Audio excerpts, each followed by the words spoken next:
Good evening, everyone.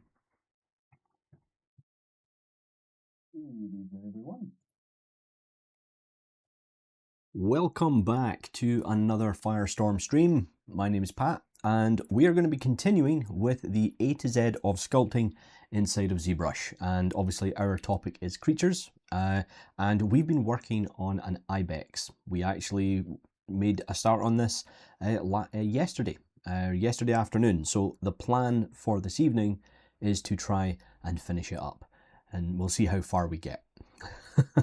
Fingers crossed, folks. All right. Okay, well, welcome back, everyone. I hope everyone has had a good Tuesday. I hope the day's been kind to you so far. As always, folks, please let me know if there's any issues with the audio or the video, and we will do our best to fix them. In the meantime, please feel free to say hi in the chat if it's your first time here, or if you've been here before. Please feel free to say hi, engage, chat away, ask questions, and do all the things that we do on stream. All right, and before we get started, I just want to give a big shout out to Firestorm Studios in general. Please make sure to check us out on all of our socials. You'll find all of them in the banner below in the stream, and you can join us on the Discord as well. All right, so with that in mind, we're going to get stuck in and see if we can finish off our IBEX. And something I always like to do is, if you think up a name for the creature, fire it into the chat, and we'll christen it. So I wanted to put this together just to show you what we started with and the progress that we made to get to where we are. And this is actually something I will do frequently while I'm working on a model, particularly if I start to feel as though the model isn't going where I want it to be. And I keep looking at it and thinking, this isn't looking great. So I will go back a few steps, load in older versions of the model, look at where I began, and then see where I actually am at with the model. And you will be able to see progress. And I think sometimes when we get stuck with a model or with a project in general, it's because we don't feel anyway as though we're seeing any real progress with what we do. So I think doing something like this is a really helpful exercise just to remind us how far we've come. And you can look at that on a grander scale as well. If you are new to the industry, or you are a veteran in the industry and you feel as though your work or your career is maybe not where you want it to be, look back a little bit. Look back a few years. Look back 10 years. 5, 3, it doesn't matter. Just look at where you came before. Meow Mara, thank you very much for the follow. Thank you. That was great. We've not even started any sculpting yet, so I'm going to take that as a great that was a great little follow. Thank you. So look back on where you started and then look at where you are now. And it's just a nice way of reminding yourself how far you've come, because you will have progressed further and more than you probably realize. All right. So just a little bit of a positive note to start our stream. And now we're going to actually get some sculpting done, because that's why you're all here. All right, so I'm going to hide my whip folder here. And I think I want to start off the evening by just doing a little bit of refinement to the overall facial area. If I look at the creature from here, we've got a lot of protruding features, all right, around here. They're looking a bit caricaturist for my liking. And when you look at an IBEX from straight on, there is not nearly as much kind of exaggeration in the cheek area, all right? And we actually have a much slimmer profile to the face. So that's what we're going to now start bringing in to our model. So we're going to grab our move brush and make sure that we're in symmetry mode, and we're going to start bringing this further together. Now, this is one of the reasons I always still like to work at lower resolutions. It means that when I make changes to the model, I don't have to worry too much that it's going to create any lumps or bumps or any kind of strange artifacting on the model. The other option is that if you do have a model that's very high resolution that you've been sculpting on, that's not a problem. We can always use the Z-remesher trick to retopologize our model to a more manageable poly count and then project all those details back. And then we're working in subdivisions as opposed to our Dynamesh. Now, we will take a look at that for this model because it is something I will always do so that I can create some UVs for the model. All right. Now, let's see, how's that looking? It's getting there. We're not quite there yet. So I just want to make an overall volume change. I want to keep the eyes though. I want to keep the kind of the bulbous protruding eyes. That's what we want to keep for these kind of creatures. It's part of their character. So I'm going to bring, although what I am noticing is that the horns I've put on it, again, it's really interesting because depending on the reference that you use for anything, you're going to find variation, particularly in animals. There will always be a little bit of variation with them. So when you're looking for reference, all right, it's a good idea not to find too many varied versions of a creature, because what you'll end up doing is you'll start picking parts from each character or each different varied reference, and then that can end up creating a bit of a mishmash of your character or of your creature, and it can be a bit, and what it ends up essentially looking like is a bit of a Frankenstein's monster, all right, and things don't generally mesh well together. So the best thing you can do is try and find as a similar looking reference as possible, and then find a key piece of reference, one image that you're going to say, that is the main image I'm going to use to create my creature, and then I'll just use other reference that I find for close-ups or small details. But always use that one primary reference as your key creature, which is what I'm doing with this here. I've got one piece of reference that I'm really liking to use. Holly, hey Holly, thanks very much for coming along. Just want to I'm going to shout out Holly again here for anyone who isn't aware. The A to Z of sculpting was actually Holly's idea. When I told her I was going to be streaming for Firestorm, I was trying to think what to do. She says, "Oh, you could do this A to Z of sculpting idea." So, thank you very much, Holly. You're a star. Much appreciated. So, with that in mind, let's just keep tweaking the overall shape of our IBEX. We're just making really small adjustments here based on the reference that I have. And also, folks, you should go and check out Holly Watt's Instagram and her YouTube channel. She's got a bunch of great channel videos over there. Well worth your time. So I can see here as well that I've probably made the mouth a bit too long. So we're going to shorten it a little bit and start bringing it in. But I don't want to obsess too much about every little detail on this creature, because again, this is supposed to be a bit of a sketch. That's the idea of this whole series, is it's just rough versions of the creature that we could then work up later on into a more final piece.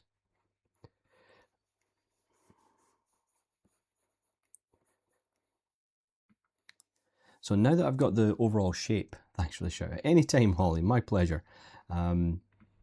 So now that I've got the face in the kind of in the shape that I want it, right? I'm now going to go through and add in a little bit more fatty tissue and form, just filling in the gaps on the face. And I'm doing it in sections. I'm not just kind of filling in one large gap. I'm not just kind of scribbling it in like this. I'm genuinely thinking about the stroke that I put down, trying to build up the form. And then when I get to another section of the model, I will change the flow of how I sculpt. Now it's actually getting a little bit hard to see, so I'm going to switch my material here because I want you to be able to clearly see what it is I'm sculpting. Let me see here, what could we use? Let's see if this works. That's a bit better. So now for this upper kind of cheek area, I am sculpting in a similar direction, but not exactly the same as I was down here for the lower jaw.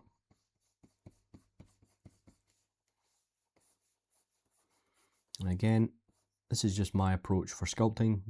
It's not the only way. There's so many different ways you can approach the building of form. But the important thing is that I am continually referencing the images I have to make sure that I keep everything as accurate as possible.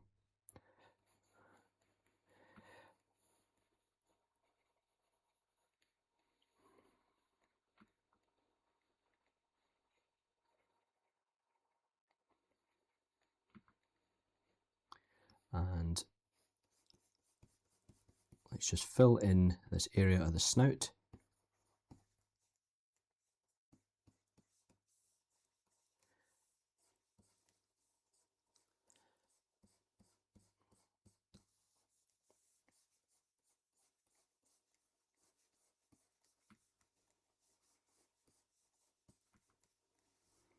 Right. So I'll take the dam standard now. We're going to do a little bit of extra detail on the lip area.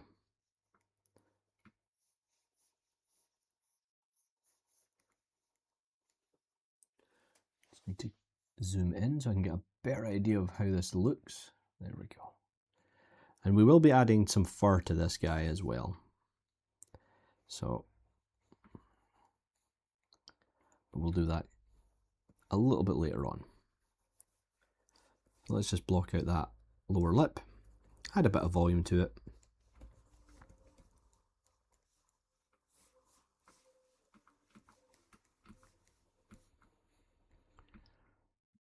Excited to see the fur. Yeah, we're going to be sculpting the fur. And I've got a really good brush for doing that. Because again, I don't want it to overtake, if that makes sense. I don't want it to be to overtake the kind of process of the sculpt. But I'm also going to jump back to my pab clean, and I'm going to take my alpha 61, and I'm going to continue I'm going to lower the intensity a bit here, and just continue working up and around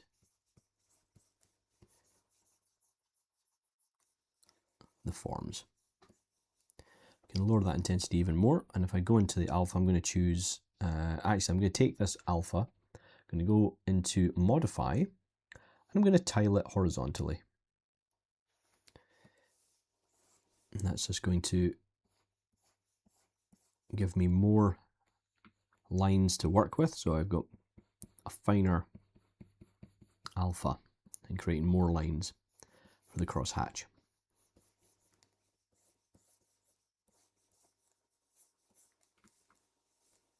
Oh, get those horns out the way.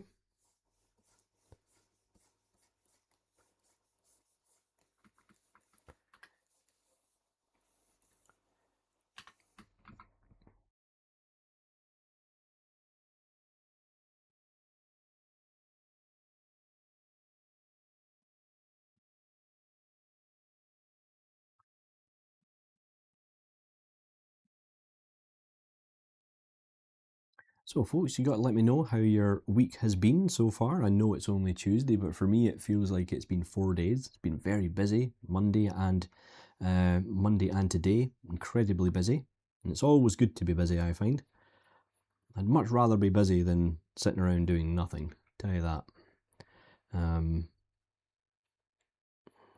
So one of the things we are going to do as well is we'll probably use this brush for some of the fur, or it could be if we wanted to, but at the moment I'm just using it as a bit of a form adjustment.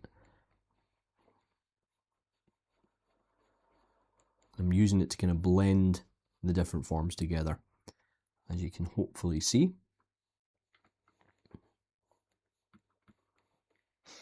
All right, yeah, it looks as though, yeah, that will work. Do a quick save.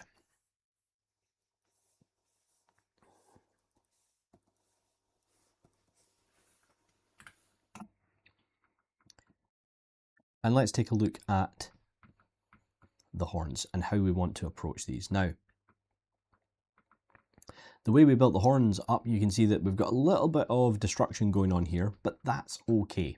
The end of the horns of something like an IBEX, they're not actually like really sharp. They do have a bit of a taper to them, so that's all right. We can work with what we have. So what I'm going to do is I'm going to take my smooth brush and smooth down. Actually, let's undo that. Let's lower the, actually again, what I'm going to do here is instead of lowering the intensity of my smooth brush, I'm going to go into the brush menu, hold down shift so it activates the smooth brush, go into curve, and then reset that curve. Now, I can drag the curve down to about the halfway point, which allows me to leave the intensity of the smooth brush higher, but it will retain more of the detail in my model. All right, it's going to retain more of that detail and not be as destructive. However, if we find that the end of the horn is getting a little bit too thin, that's okay. We grab the inflate brush, lower the intensity, and we're just going to, with very light strokes, build up the thickness again.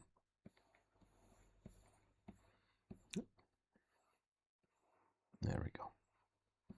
Now again, we can see the mess that's happening here at the end. That's not a problem. That's expected. But we're going to be dynameshing these together in a second so that we can add some more detail to them. So I'm not too worried. I'm not too worried.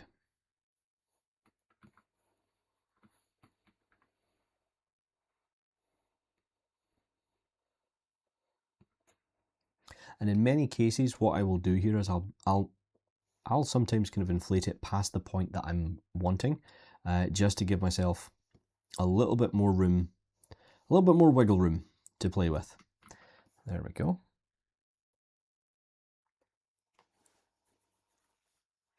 Okay, so my thought process for these horns is that we'll turn them into dynameshes, and then if we look at our reference here, we've got all this really lovely detail and kind of ridge detail kind of running up the main center part of the horn. And I think we want to add that with a curved tube brush so that we can control each kind of ridge that's popping off the surface of the horn. And then once we're happy with each of those individual ridges, we can dynamesh it all together. All right. So, and you can see here just how how that's working. Okay, so what I'm also going to do, I think I'm going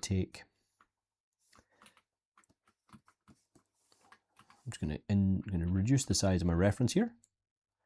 There we go. I'm going to take the polygroup on the inside here. I'm going to mask it out and invert it.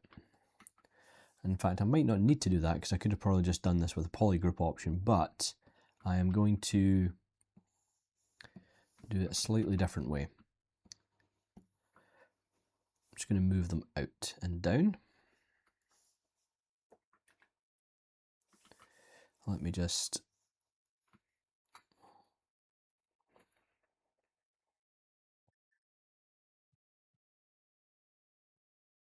there we go. That's what I wanted. Just to reshape it again. Again, the end of the horn, I'm not bothered about. In fact, what I'm going to do here is I'm going to use my knife curve tool and just clean this up a bit. Multiple subdivisions. So let's just delete the lower subdivision, and then we're going to cut part of the horn off.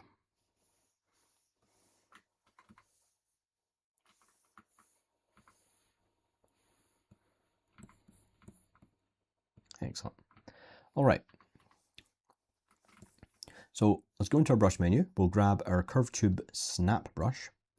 And if you've never seen the curved tube snap brush before, when you draw onto a surface, ZBrush is going to create a cylindrical curve, all right? And we can control how that curve looks by using the stroke modifiers. So if we go into stroke, down into curve modifiers, we're going to make sure that we have size turned on and go into the curve.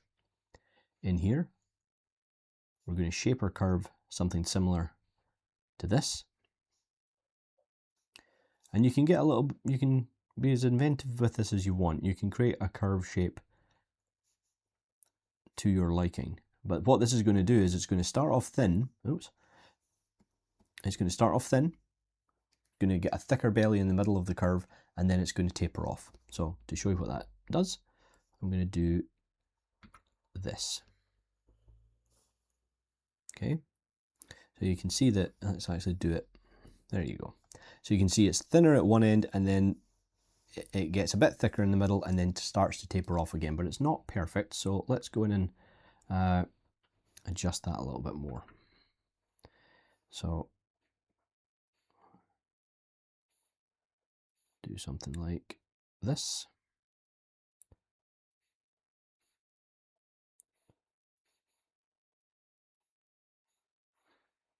And we'll try again.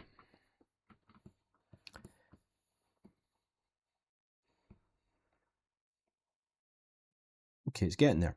However, what I've noticed is that it's just too thick in the middle. The belly of the stroke is a little bit too heavy, so we'll bring this down.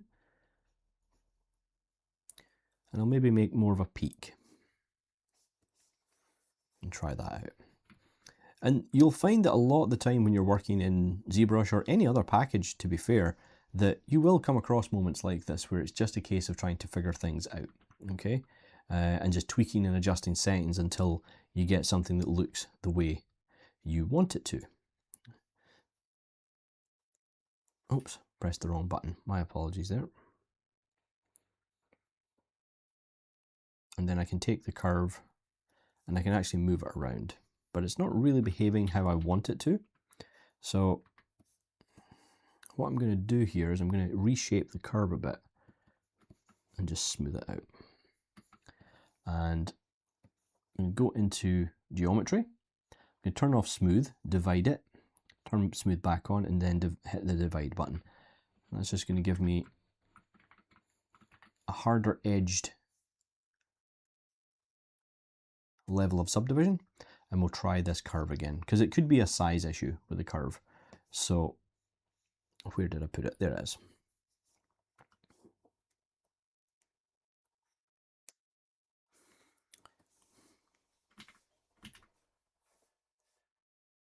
Oh, strange.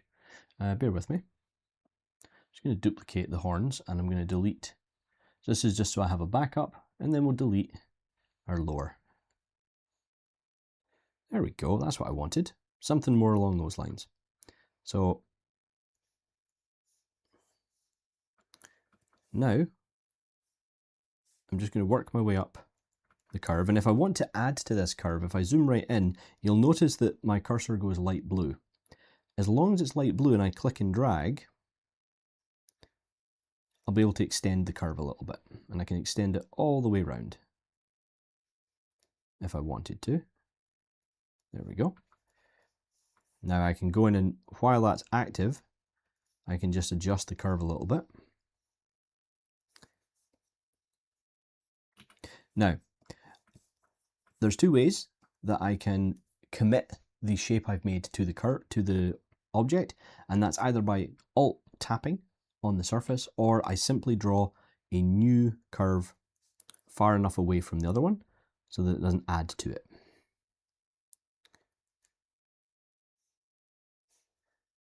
There we go.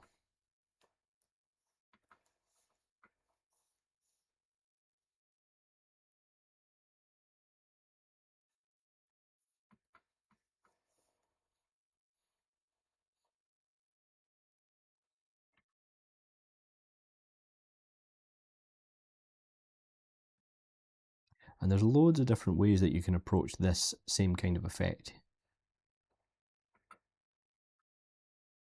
The reason I wanted to approach it this way is it creates a sense of randomness. but because I'm trying to copy the same stroke, it'll create a bit of consistency, but enough of a randomness to it that it doesn't make it look CG, or it removes some of that kind of CG look to it. So we get something that looks a little bit more natural. I hope. That's the plan anyway. That's what we want.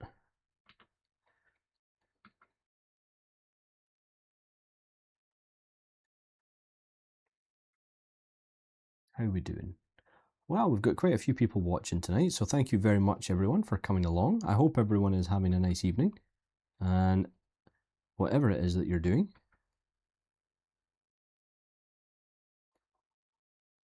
And ZBrush has decided to fight with me here. Sometimes it might be a bit tricky to continue the carving of it, but you just have to keep working at it. And then you can just move the curve out of the way if needs be. Right, and we'll keep doing that now. Let's see, where's my reference? There it is. So we're going to start spacing them out a bit more and shortening them at the top.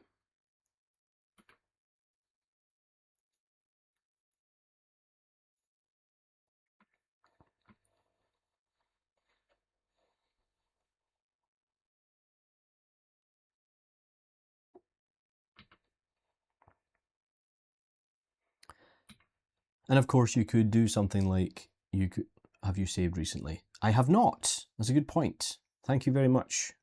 I will save. I'm so bad for it. It's the worst thing. And do you know what? I'm actually only bad for saving when I'm doing a live stream. Or teaching. So if I'm teaching in the class or I'm live streaming, I always forget to save. All right. So if you get to a point where the brush is just not working as expected, it probably means you need to lower the size of the brush. So if I do that, now I'm going to get a little bit more control.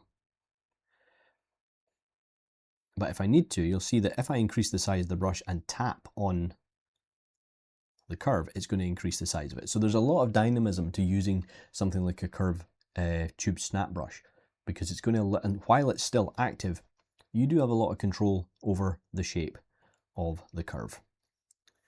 And I think I'm going to do is I'm going to bring another one in here.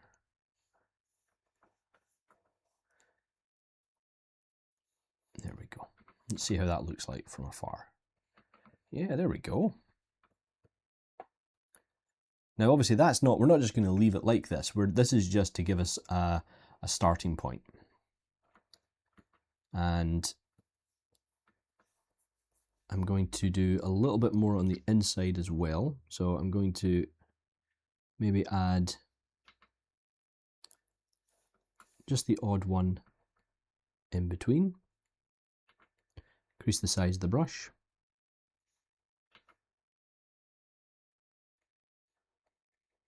And if I can give you one bit of advice whenever it is you're doing kind of any kind of project, is try not to rush. I know that obviously if you have a deadline that's been imposed upon you, or you have a self deadline, then you have to work as quickly as possible. That doesn't mean you have to rush at what you do. Sometimes it's true, you have to go slow to go fast.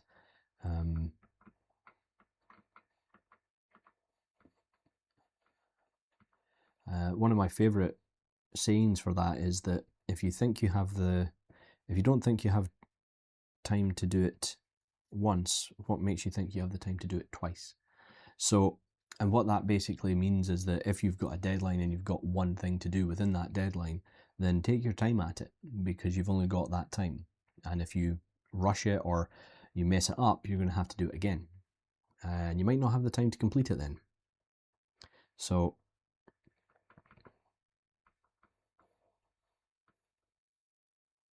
planning is important with this type of stuff. Let's see if I went a bit off the reservation with that bit. Oh, that's actually not too bad.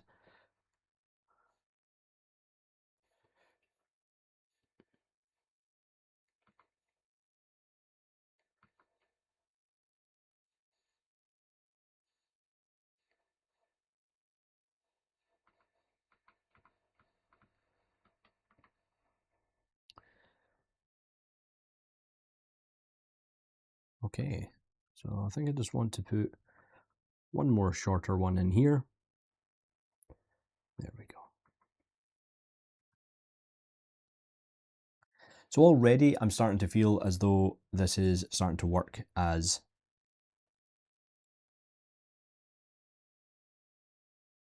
a shape. Now, what's cool about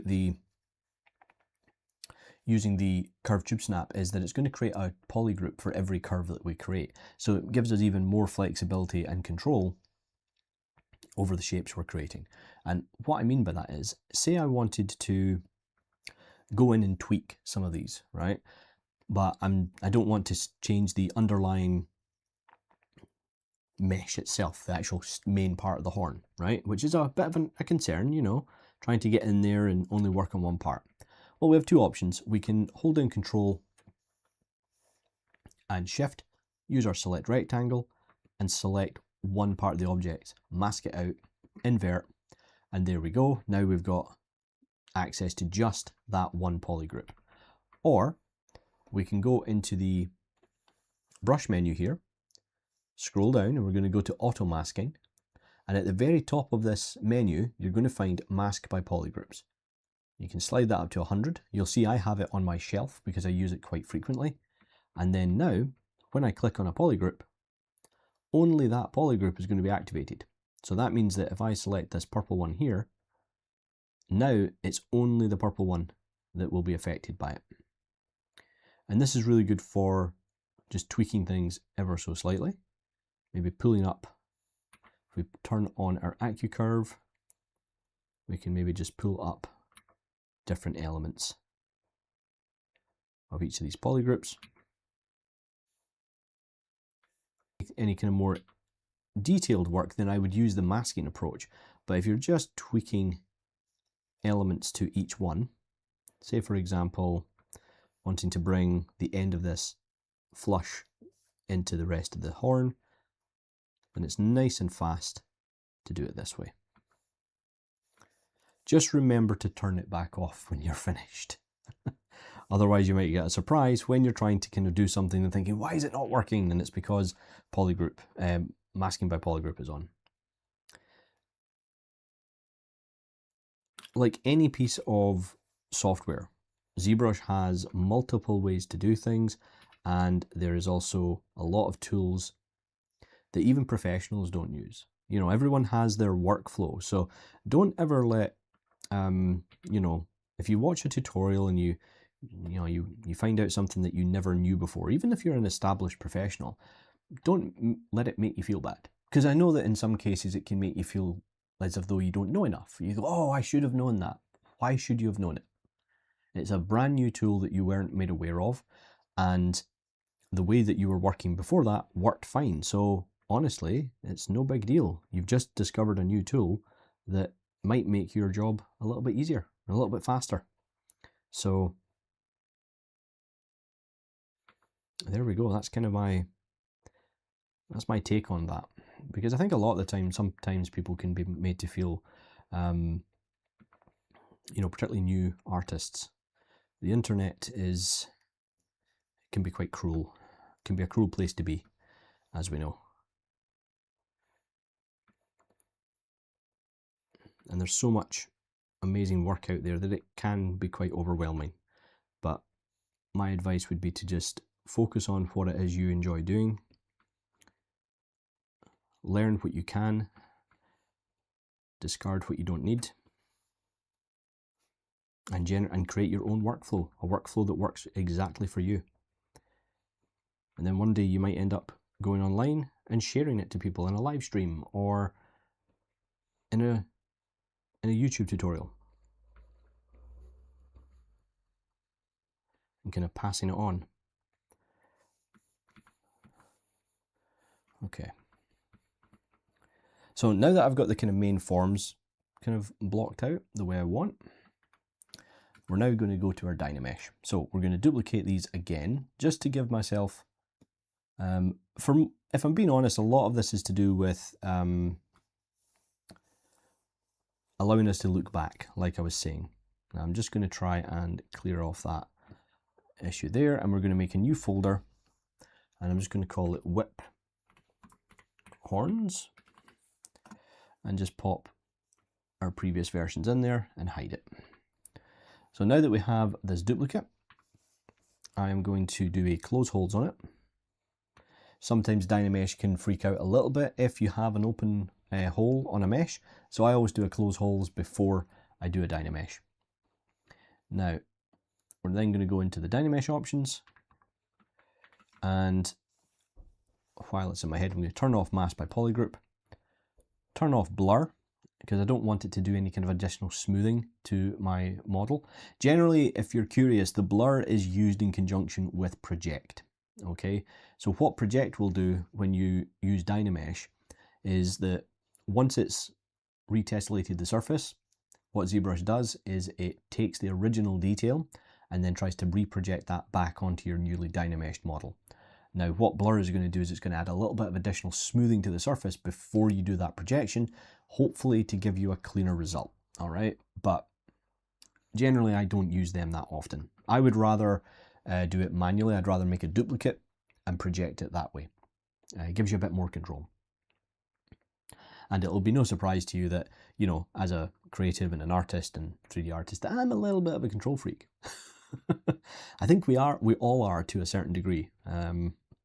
I don't think you can be an artist without being a little bit of a control freak. So,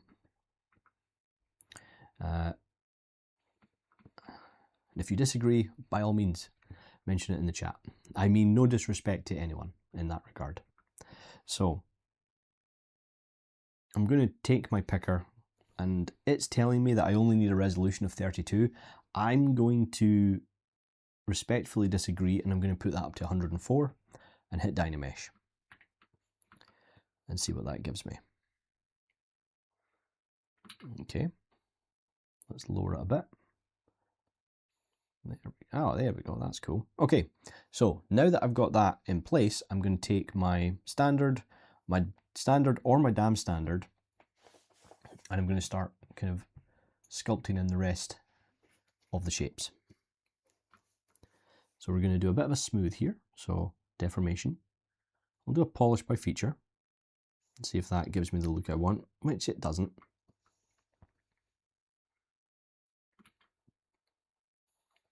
But the standard polish does. And now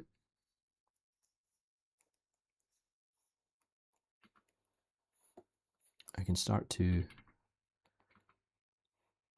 outline some of these shapes a bit more. Now, most of the lines are going to come down. Oh, my apologies, that's what went wrong. Now, this is something to be aware of. If you make any adjustments to an alpha in ZBrush, it's a global change. So you can see that when I was working with the clay brush, I went in and I adjusted the alpha. The tile is set to 2. I'm going to set it back to 1 because that had been applied to my damp standard brush as well.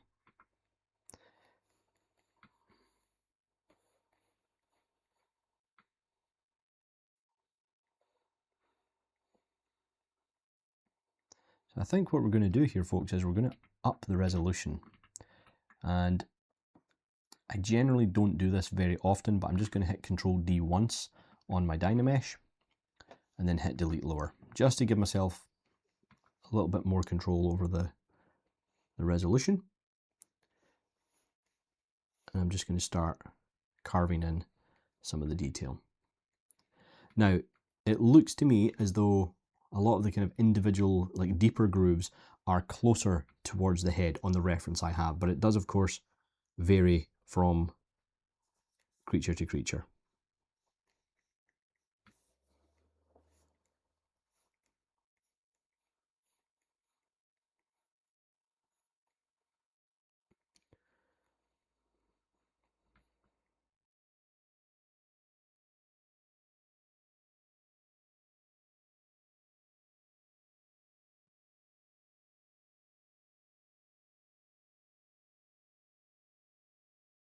I'm going to use the Alt version of the brush just to add a little peak to each of these protrusions from the horn.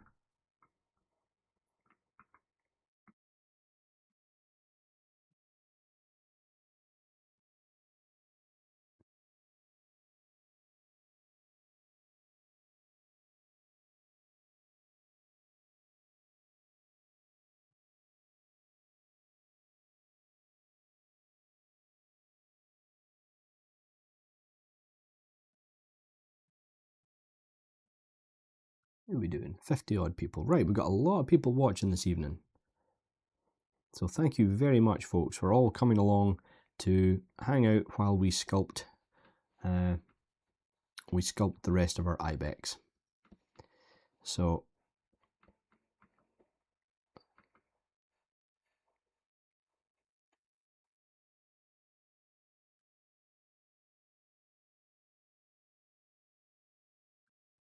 okay. Now we're going to go back to the clay tubes brush now, or the clay build-up brush, and I'm going to go back to the alpha, and we're going to repeat the tile system again. We can even maybe put it up to 3, because now I'm going to start adding in some heavier detail, and that's too much. We don't want that. So let's go back and let's drag that down to 2 and see how it looks. That's too much. Actually, we're going to switch over to the damn standard and do the same thing, but there we go.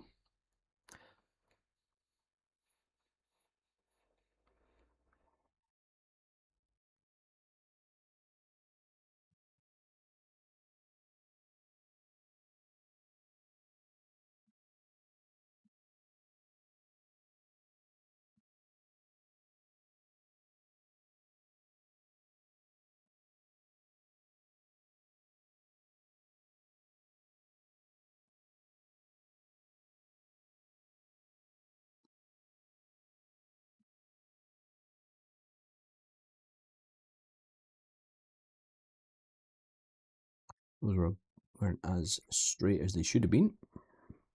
And you'll see as well that I'm stopping at a certain point on the horn because I've got another plan for the bottom part of it, because it does appear to have a slightly different texture.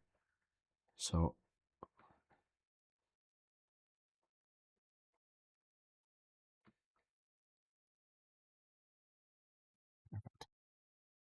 okay, now I'm going to take the trim dynamic and I'm going to just flatten the top of some of these. And I've said this before, but a lot of the detailing stage and the form stage, everything you do when you sculpt or create anything, layering is your friend. Just building it up in small layers, getting the effect that you want.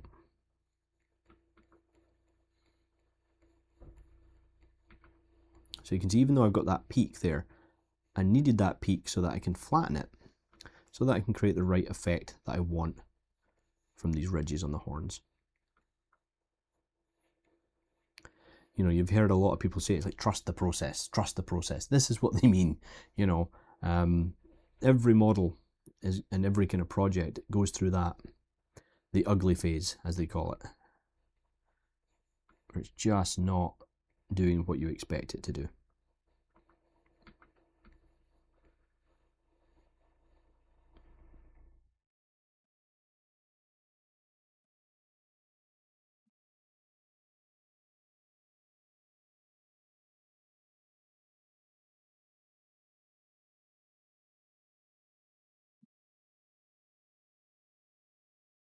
Now, for the back, we're going to have something a little bit different. Well, not completely different, but what I'm going to do here is, oh, ZBrush saving for me.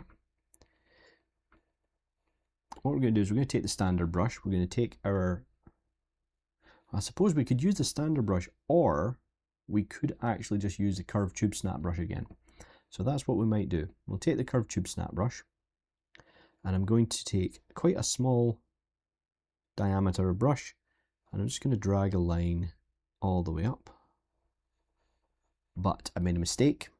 I need to go into the stroke and change the curve. So I'm going to hit reset, and I want it to go from thicker to thin, and then just tap on it, and that's updated that for me.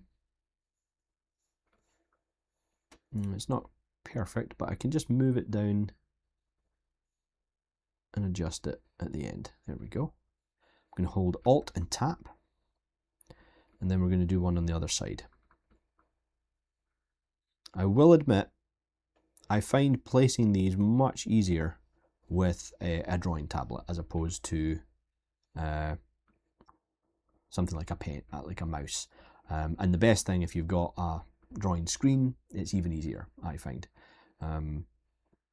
It's not imperative, you don't need it, but it will be a little bit easier when you're placing certain things. So now that I've got that, I'm going to do a Dynamesh, but first I'm going to do Control Click.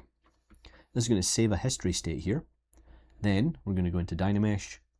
We're going to increase our resolution to about 320, hit Dynamesh. And that should have brought everything together, which it has. We'll do deformation, polish. And you know what? We're going to step back a few times because I think we took the Dynamesh just a little bit too high there.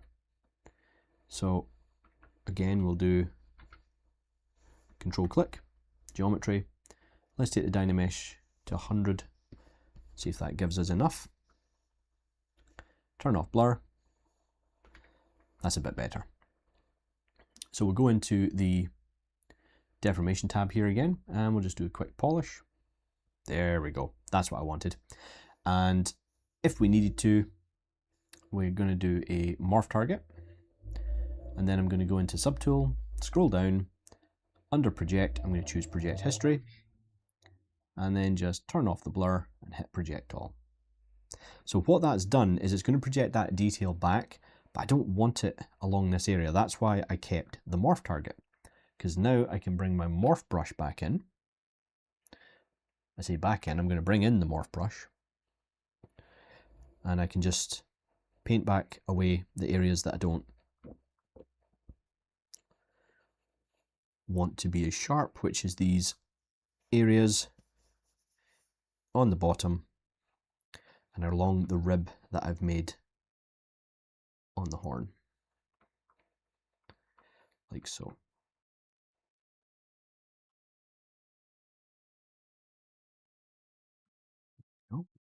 Let's take a quick look and see how that looks with the... Excellent. Okay. And again, we're not done. We've got another layer to go. So now we're going to start taking our trim dynamic, but we're going to put a rough alpha on it.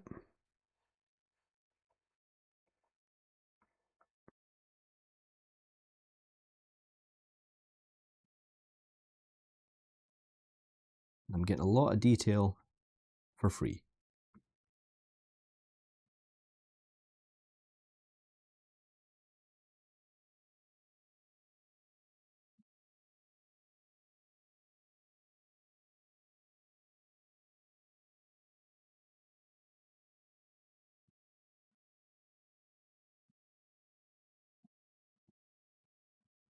And we can finish that up with a little polish. There we go. We're almost getting there. We're almost there. We're almost there. The last thing I think I want to do, or the last couple of things, is I want a little bit of texture on the back here. So I'm going to go to my standard brush. I'm going to choose drag rectangle, and I'm going to change the alpha tile back to 1. And the alpha I'm going to pick is alpha 60. And I'm going to turn that into Z sub, lower the intensity, and I can start dragging that out across. But do you know what? Before we do that, oops, let's make ourselves a layer so that we can control the depth of this. And that's going to allow me to be a little bit more haphazard with the way I position this. Gives me a safety blanket. So I'll do a full set all the way up the horn, and I'll start bringing them closer as we get to the end. And remember, we're not going for the finest detail possible here. What we want is an indication of the detail for our sketch so that we can pass it over to our supervisor, our art director, and see what they think. So you could consider this a concept sculpt if you wanted. I see it as more a blockout sculpt to see if they're happy with what, we've been maybe given a concept of, a painted concept or even a 3D concept, but then we've to create a production model of it. And that's that's how I always kind of approach the work I do. So let's just block all these in. It's going to be a little bit of extra, but we're going to cover all this up shortly anyway. This is just another layer. And again, using the default brushes in ZBrush. Okay. So now that that's done, I can turn off recording my layer and I can start to play around with the weight of it. That looks about good to me, and I'll bake that down. And the last thing I'm going to do is I'm going to go into the surface noise options here, hit noise, and now what'll happen when you, just to kind of give you an idea, sometimes ZBrush will pop up another UI that you have to then control the surface of the object in, and the surface noise is one of them.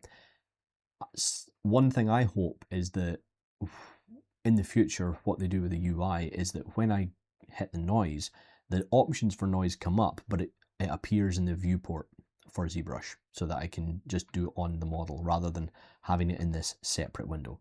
Although I am pretty sure I know why it's done it this way. I think it's just for speed.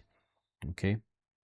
So with it now set in place, I can change the scale or the strength of the noise here. So you can see I can start to make that quite high, and I can change the scale of it.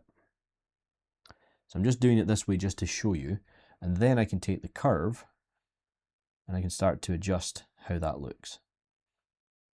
And now if I start to bring the scale down and the strength, I can create some kind of pock marks in the surface and hit OK. And there we go.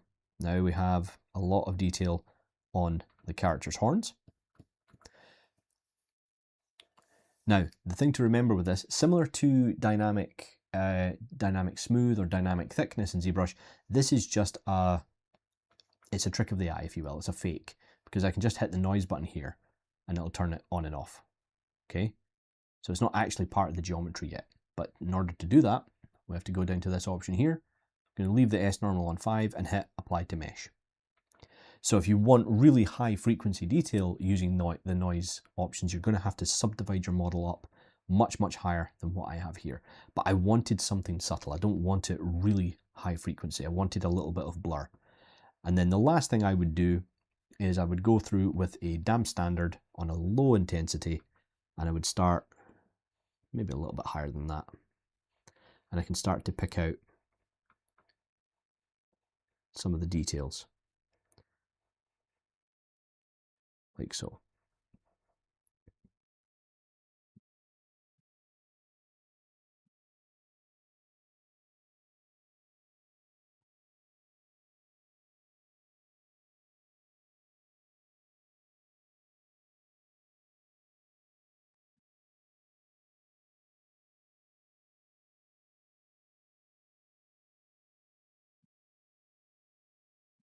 How are we doing for time? Oh wow, we have dropped in viewership. We've lost a lot of people. Sorry folks. I will become more entertaining magically. No.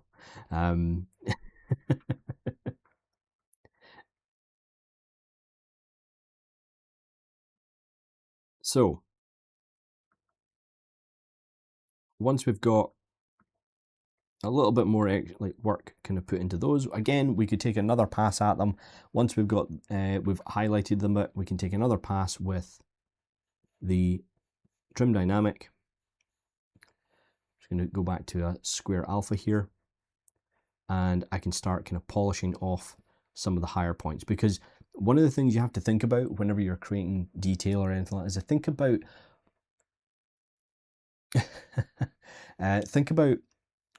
how the object is interacting with the world around it. So the horns are going to be knocking into things a lot, so they will get a lot of abrasive kind of marks on them. So they're not going to be particularly have the kind of highest detail points. You might in some areas, but you're not going to have it all the way across, okay?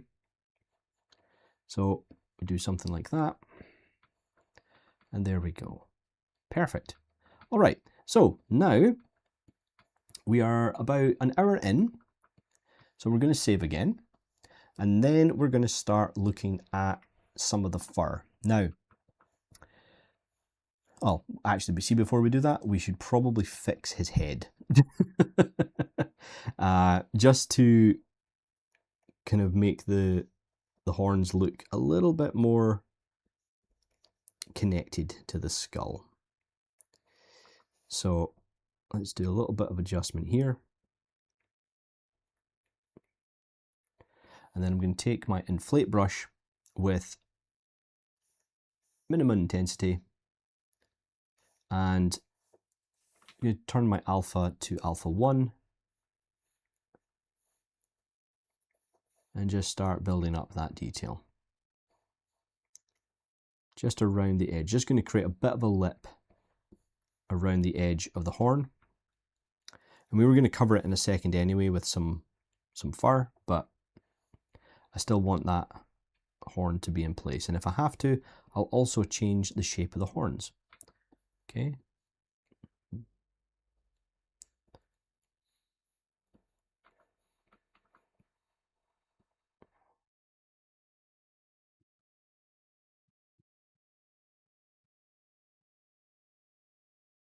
All right.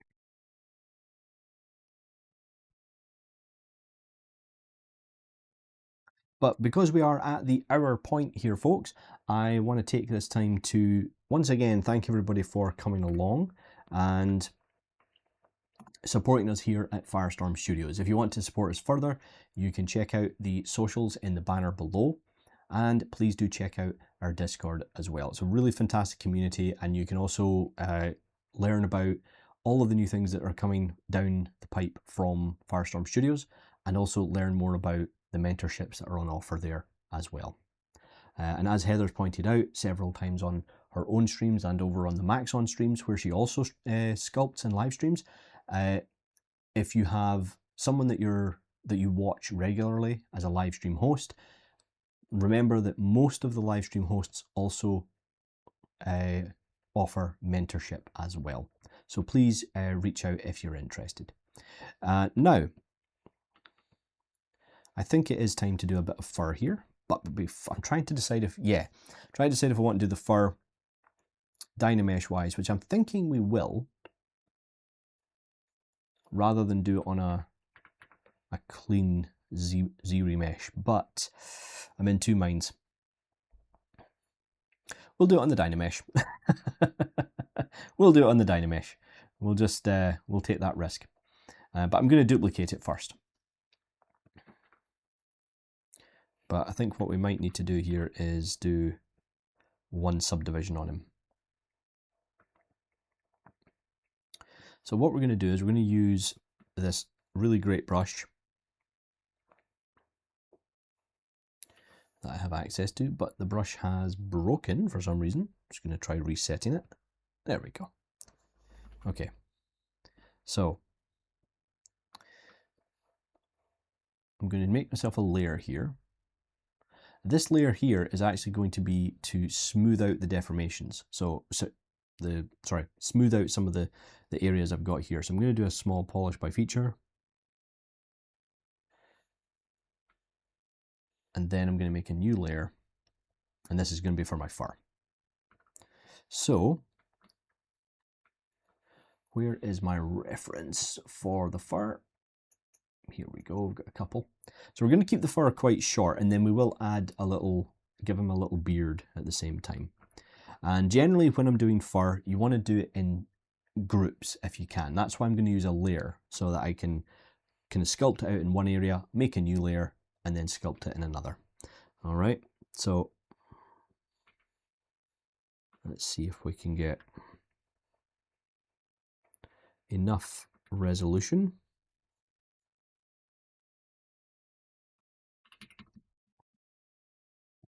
So what we're going to do here is I'm going to delete this one, bake that down and subdivide one more time, and then add. That's better. So whenever you're sculpting fur, you're going to need quite a lot of resolution in order to get the effect that you want. So I'm going to use this great fur brush that I have from Pablander just to get the look that I'm.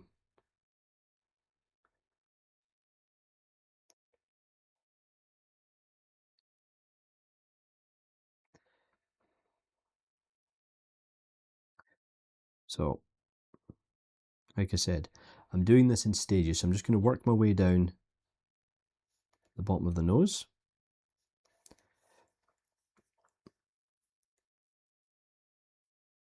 Work our way back.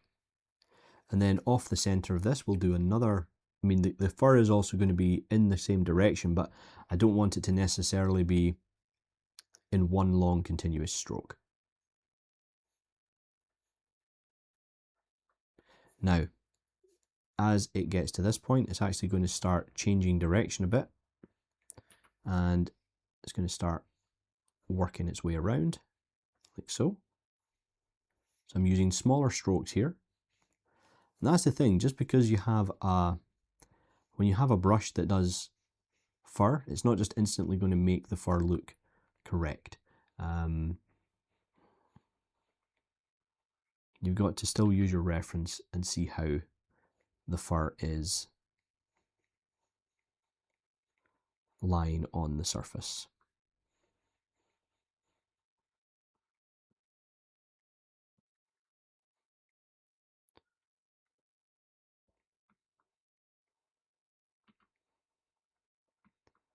Today is my birthday. Hey, happy birthday!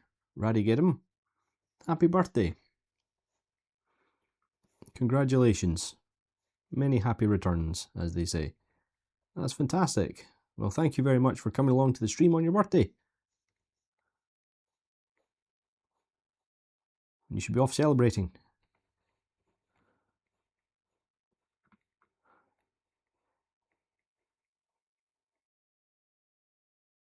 You also reminded me of a film quote there, Raddigate, Raddigeddum.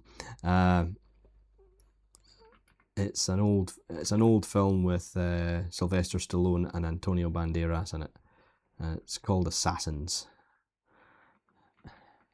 Today is my birthday. Today I become #1. So,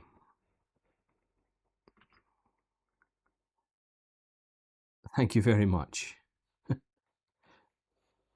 Okay, so you can see now that we're starting to get something that looks kind of decent, slowly but surely. But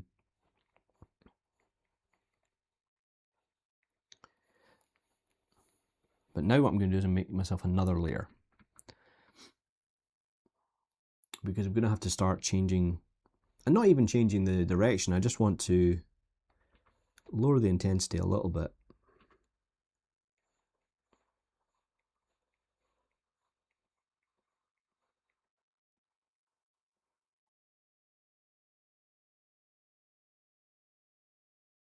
That doesn't look right there. That's fine. This bit's okay. But I need to change the direction again when we get to here. Yeah, that's right.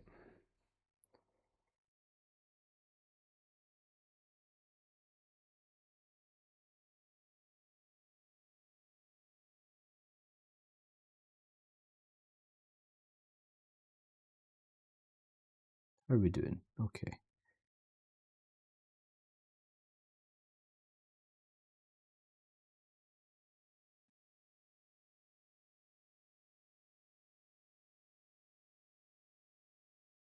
ZBrush do its autosave.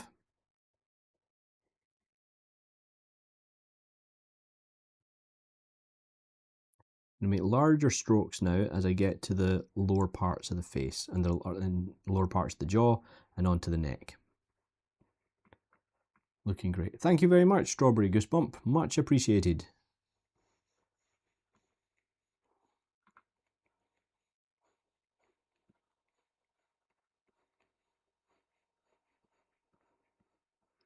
Just going to check that I've got the neck in the neck for going in the right direction, which I do not. Well, not completely, almost there. So I'm going to make larger strokes now. And again, I'm just using the same brush for the time being.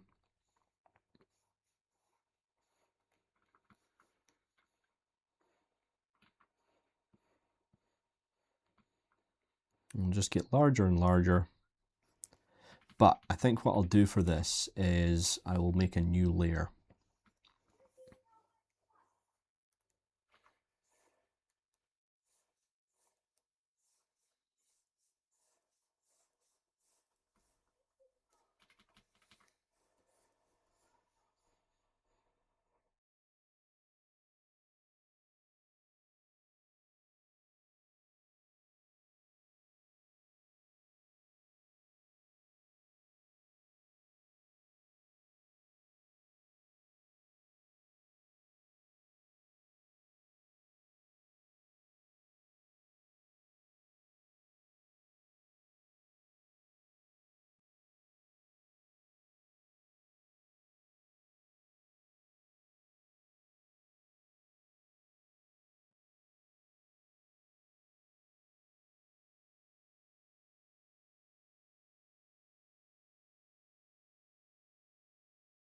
Let me see, does that look okay? I mean, I'm going to fix the middle part in a minute.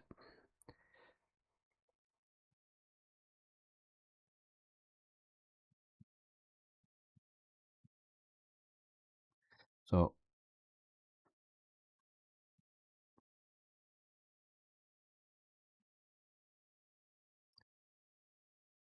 what I'm going to do here actually is I'm going to step back in the subdivisions, like so, till I get a smooth part in the middle, and I will just do a morph target.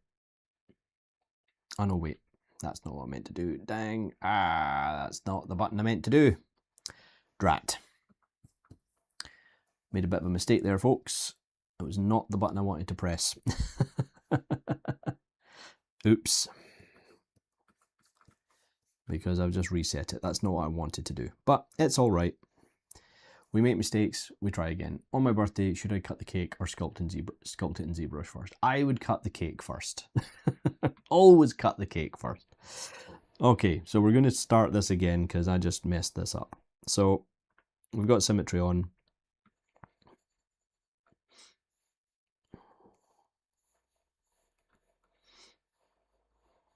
I'm going to create a layer just coming off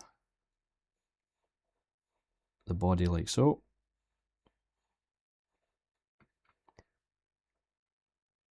And then we'll just overlap with smaller strokes just to kind of feather that edge a little bit.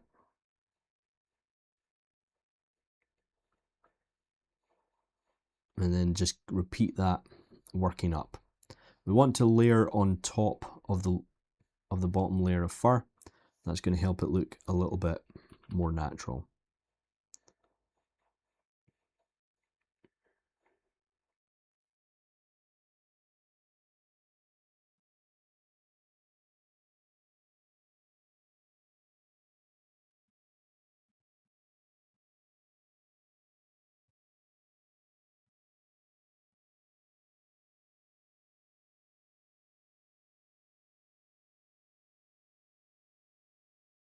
We want to overlap as much as we can, but we've got to be very careful as we do it. You'll see how often I'm putting down a stroke and then kind of coming back again. So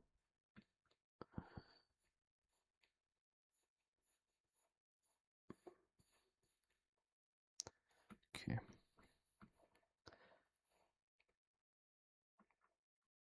Some larger strokes down here. And now for this center part, we're just going to do individual strokes with no symmetry here.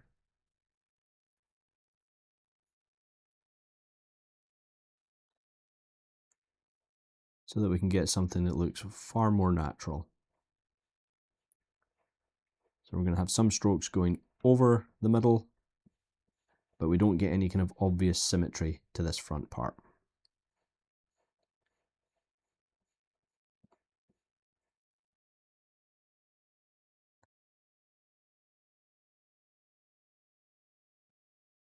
That's what we wanted. I'm going to do the same under the chin, but just with a slightly smaller brush.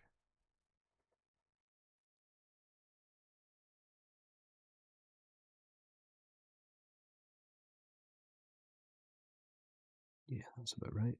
There we go.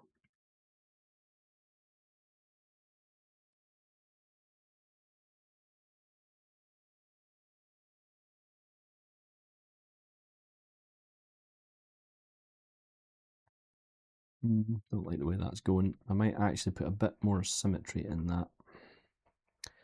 But we're going to make a new layer again.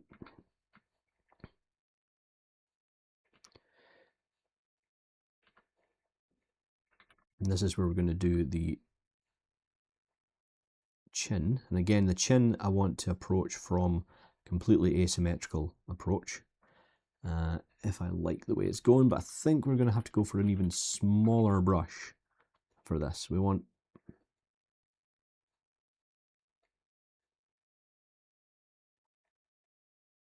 around the mouth, much smaller strokes. There we go.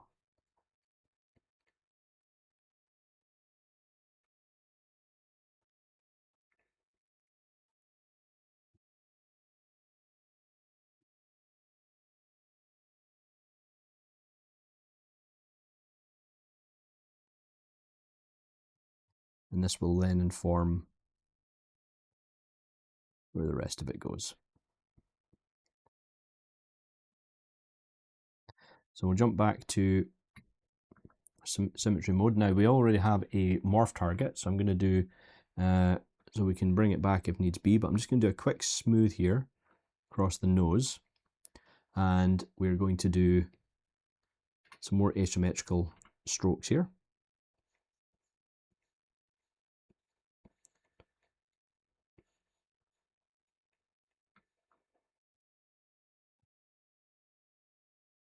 Again, much shorter.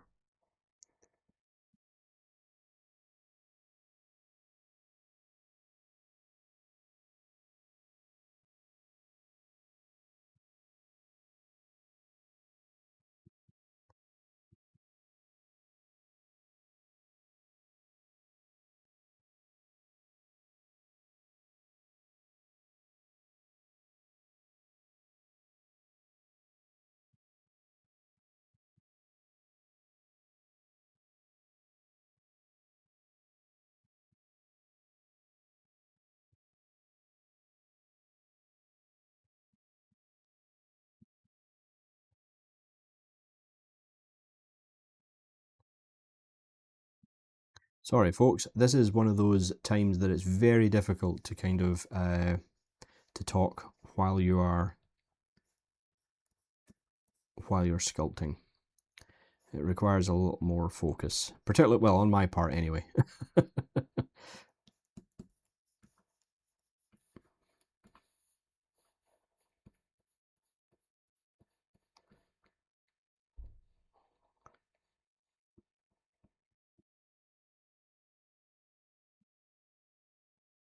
You can see now that we're going for a bit of a asymmetrical approach now.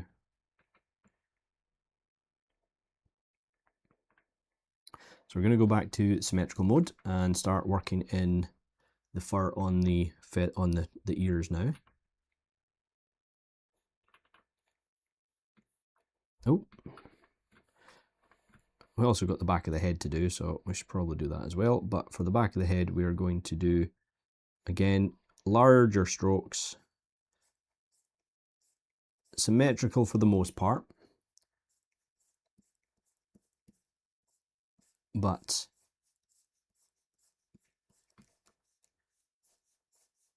we will leave a bit in the middle just to add a bit of asymmetry, just to break that up.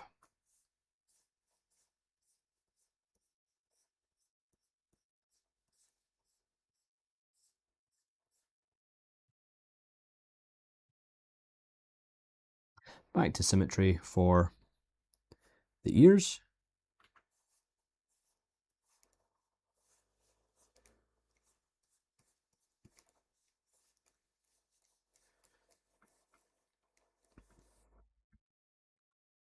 And again, constantly thinking about how the ear and the fur is going to grow out of the character, or out of the surface.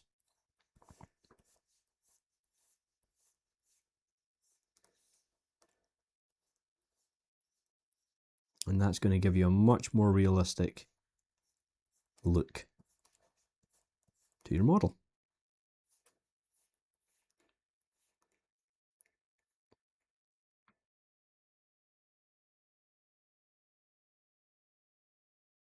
Okay, let's just do a little bit more now around the edges of where the horns go in. And we'll maybe do a little bit of adjustment in a second as well. Okay, so let's go back to symmetry mode and let's make another layer. Forgot about that. I'm actually quite lucky that went quite well, because there we go. Let's just fill in this final section. And anytime you're doing any kind of fur on a character, do it in stages. Before starting retop on UVs, which proportions or details need improvement? You mean on this character here? Or do you just mean as a general rule? Because it all varies depending on the character. Ideally, if you're doing any, what I would do personally is I would do a block out of the character like this, and then if I was given the thumbs up that everyone was happy with it, then what I would do is I would do a basic retopology. It might not be the final retopology, but I would do a basic retopology of the whole character, so I have a clean mesh to work on. Then I would continue finessing and working on the detail a little bit further. And you may need to go back and redo parts of your retopology, but that is sadly just part and parcel of the process. Okay, so the last thing I need to do is round the eyes. They're going to be quite delicate, so I just need to get a good reference for this. A high resolution-ish one. I did not think about this. That was a bit of a misstep on my part. Okay, sir. You're welcome. But it's very, very completely dependent. Sadly, that is one of the, I think probably one of the most common answers in 3D or creative work is, it depends. I know I've said it way more times than I probably should have in my life. Right, let's see if I can get the... Let me just check this image here. Let's see if this one's got enough resolution. It does not. I'm just having a bit of trouble getting a good directional flow for the fur around the eyes, so I'm going to do what I can here.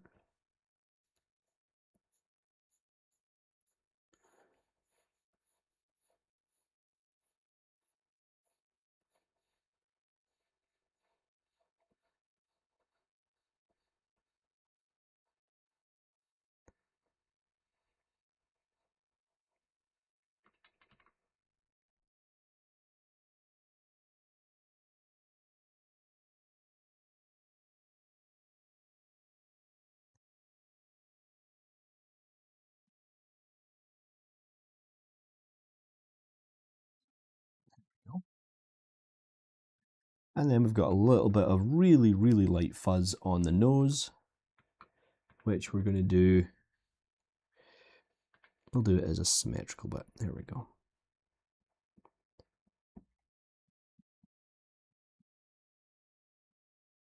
While we're here, we'll also do some detailing to the nose and the lips. So I'm going to take the standard brush again, which sometimes, a lot of the time, I will go to the standard brush as kind of my detailing brush, and then that's how I will apply all my material, sorry, my alphas and different stroke types. So I'm going to take this and do my drag rectangle.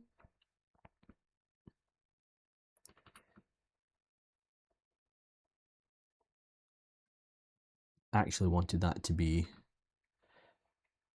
there we go.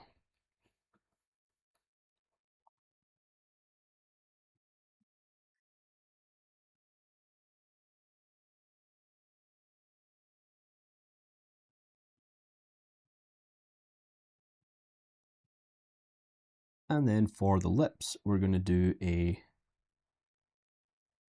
alpha 62 and increase the intensity here.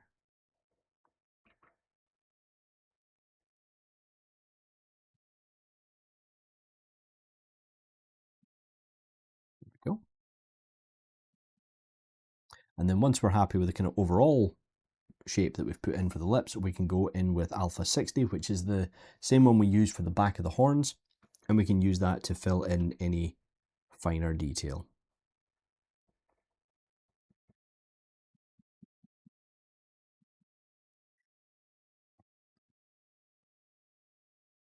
And then what I might do is turn on symmetry again and just add in some finer fur detail around the lips.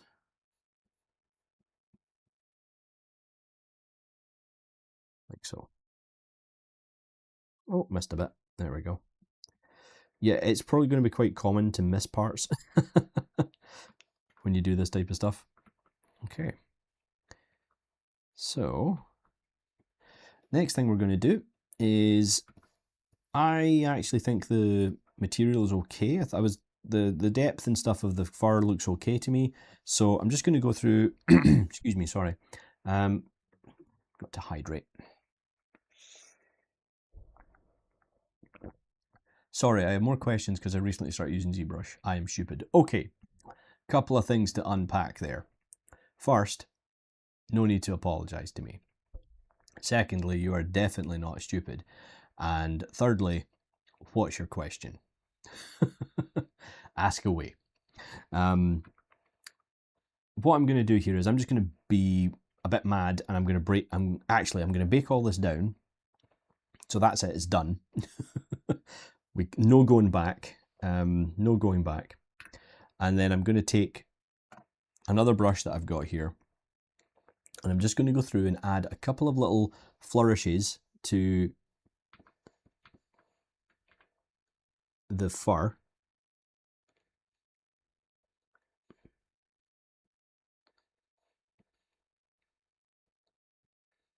Like so.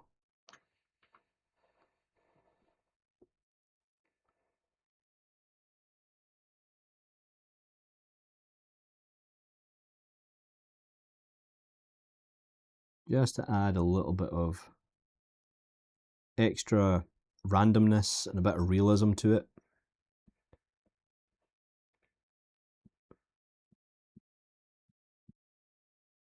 And put a few at the end of the ears.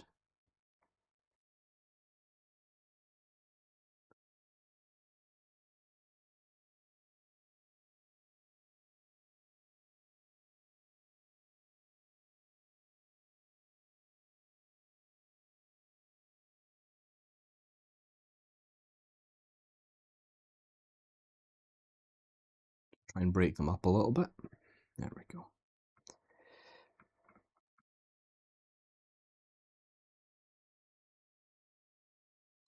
I'm going to lower the intensity of them a little bit and just, oh, too much.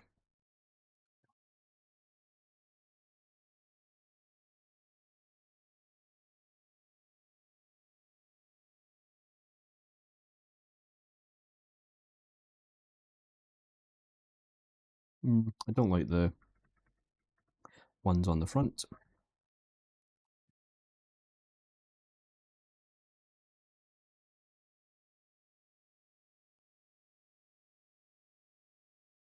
Yeah, I don't like them. I'm actually quite happy with what I've put there. So I'm just going to take some of these smaller ones and kind of investigate and see what I like.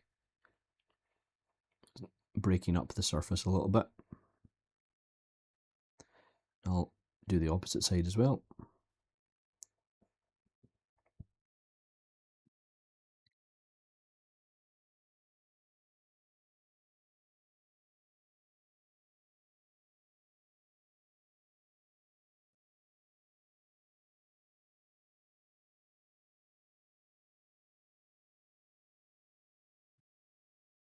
Alrighty. Let's go ahead now and give him a bit of a, we're going to have to give him a little bit of a beard, I think.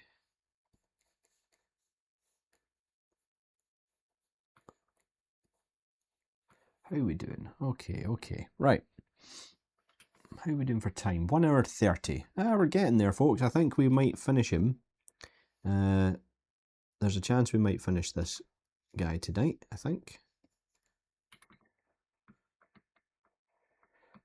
I don't like that though. I wonder, do I have my morph target? Do I have my morph brush?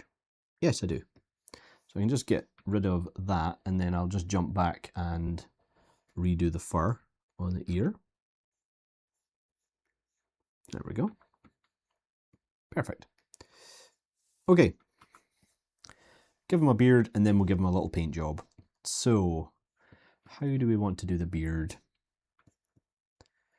I might actually see if I can pull, I might try and be brave and see if I can pull one out using, see if we can pull one out from here using this. First of all, I'm just going to do that. Actually, that would be quite good at the back, I think. Yeah, okay. So, where is it? We're going to grab that and just see if we can...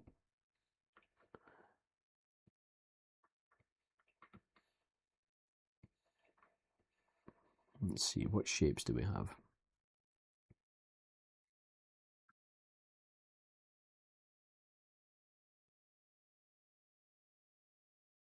No, it's not working. So we'll go into the lightbox. We're going to go into projects. A goatee, I think. Yes, a goatee indeed. So we'll go into my brushes, and I think I have a couple of hair and fur brushes that we could use for speed here. I've got a couple of, oh, there we go. I've got a couple of fur VDM brushes here that might be perfect. Let's see how we go. So let's see. What about you?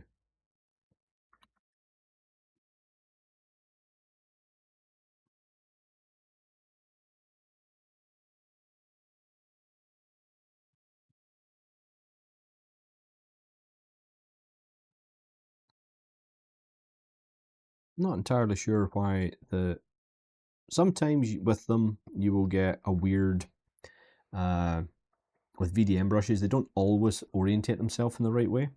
You just got to be very aware. So you can see that's not really going in the direction I need it to. So what we'll do here is I'm going to use a more stylized one because I don't really want to waste a lot of time. Okay, this is an insert mesh brush. So what I'm going to do is I am going to duplicate the mesh, and then I'm going to delete the lower subdivs. Draw out that. There we go. That's what we wanted.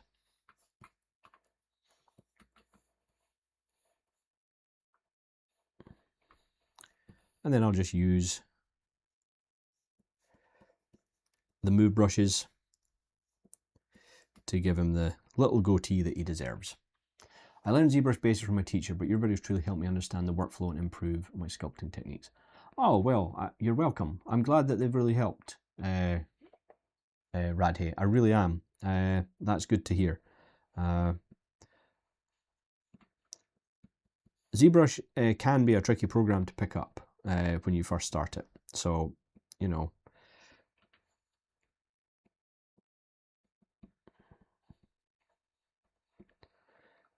There we go. What we're now going to do is we're going to maybe lower the size of this. Oh, no. Oops. let's try that again, shall we? Let's just, there we go.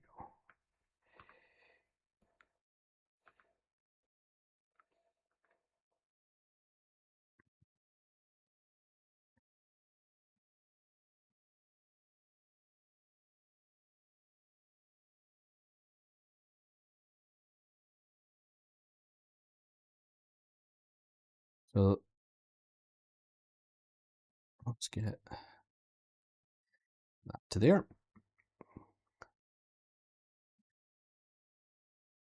And we're going to add a little bit of extra to it. So we're going to grab our snake hook brush. Where is it? Snake hook. Too many brushes, too many brushes. And the reason that we're doing this is I'm just going to start pulling out a couple of little extra sections. Actually, do you know what? I'm being silly. I can use this brush to do that.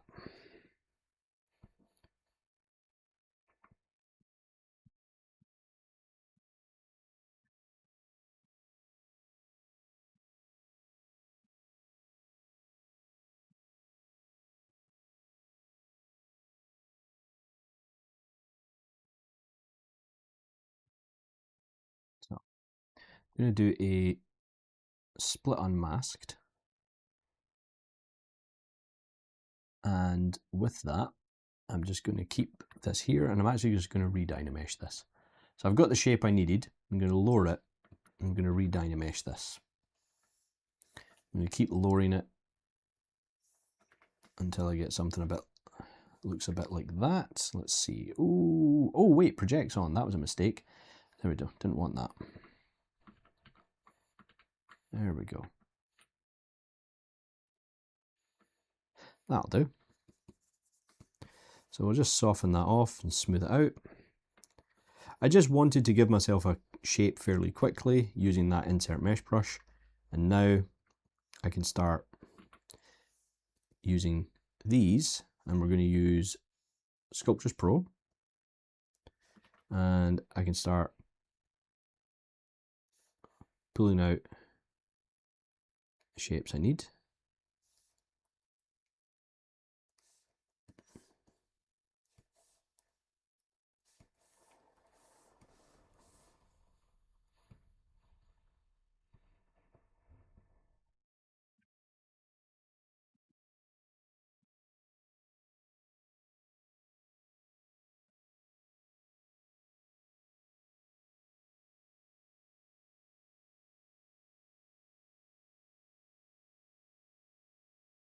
And the reason I'm doing this is it's going to allow me to, it's going to actually allow it to settle in with the rest of the work that we've already sculpted.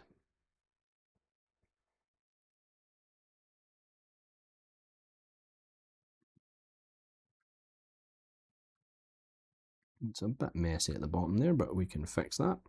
Oh, what happened there?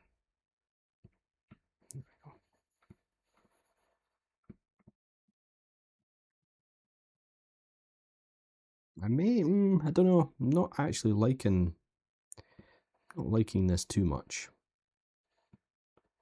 Not yet, anyway.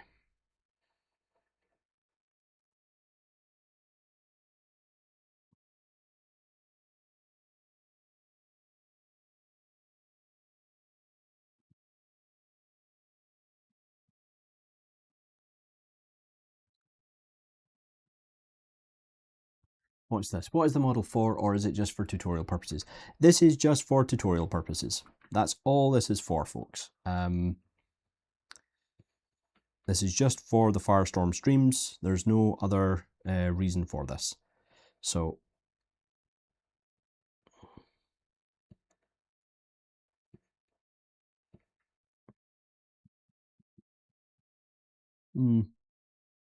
not liking that. I'm going to delete it. So I'm going to delete that. But I think what we'll do is we're going to do a little bit of cleanup now. So I need to do a bit of cleanup. Keep myself on the right, do a save, and we're going to start painting soon, but we need to actually make our model first.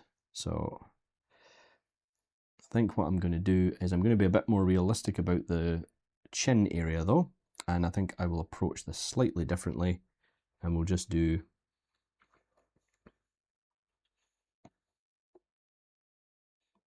something like this. Yeah, that's better. I quite like that.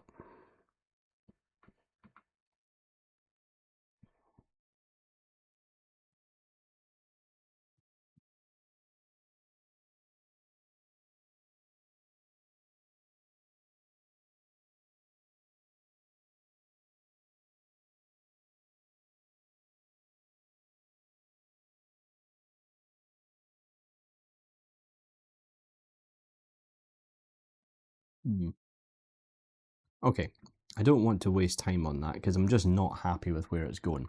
So, not for the time being. And I don't want, we've got about 20 minutes left and I'd like to kind of move on to the painting side of it. So we've got a little bit of prep to do. So to do that, we're going to take our character model and duplicate it again. And Strawberry Goosebump, thank you very much for the follow. And then we're going to take this and go into ZRemesher. Make sure that ZRemesher symmetry is on. And we're just going to change the target polys to 10 and hit ZRemesh. See what that gives us.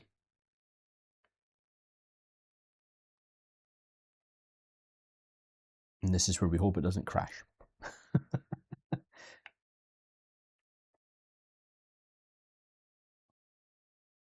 Okay, so that looks all right to me. What I'm now going to do is I'm going to go down to Morph Target, Store Morph Target, and I'm going to subdivide it a few times. Go back to Morph Target, step down the subdivisions and do a switch. Step back up to the top one, delete my original Morph Target and create a new one. Now I'm ready to project. So I can take the upper one, turn everything else off, and if I go down to project, I'm going to turn off color, change the mean to 12, turn my blur to 0, and hit project all. Now, depending on how many polys you've got, this could take some time. That's actually done a pretty good job. There's a couple of broken bits, but I'm going to show you how to fix them. So you'll generally find that projection errors are going to be for large areas like this. So if I just smooth that out a little bit and then mask it and then invert the mask and do project again, ZBrush will continually, and I just keep repeating that, and eventually ZBrush will, and if I need to, I can inflate the area, smooth it, and let's just fix our smooth curve. So it's a bit more aggressive. So I can do something like this. Okay. Now I do a projection, and ZBrush will do a much better job of fixing it. Sometimes it'll break it, but most of the time it'll do a decent job. Sometimes you just have to go in and blitz the whole area, really pull it back, like that, and then do an inflate. Project again. There we go. That's what we wanted. So we now have a subdividable version of our IBEX's head. And what I'm going to do is at the lowest subdivision, I'm going to do a very crude poly group. So I'm going to take my masking brush, mask lasso, and I'm going to do a couple of really crude poly groups. Okay.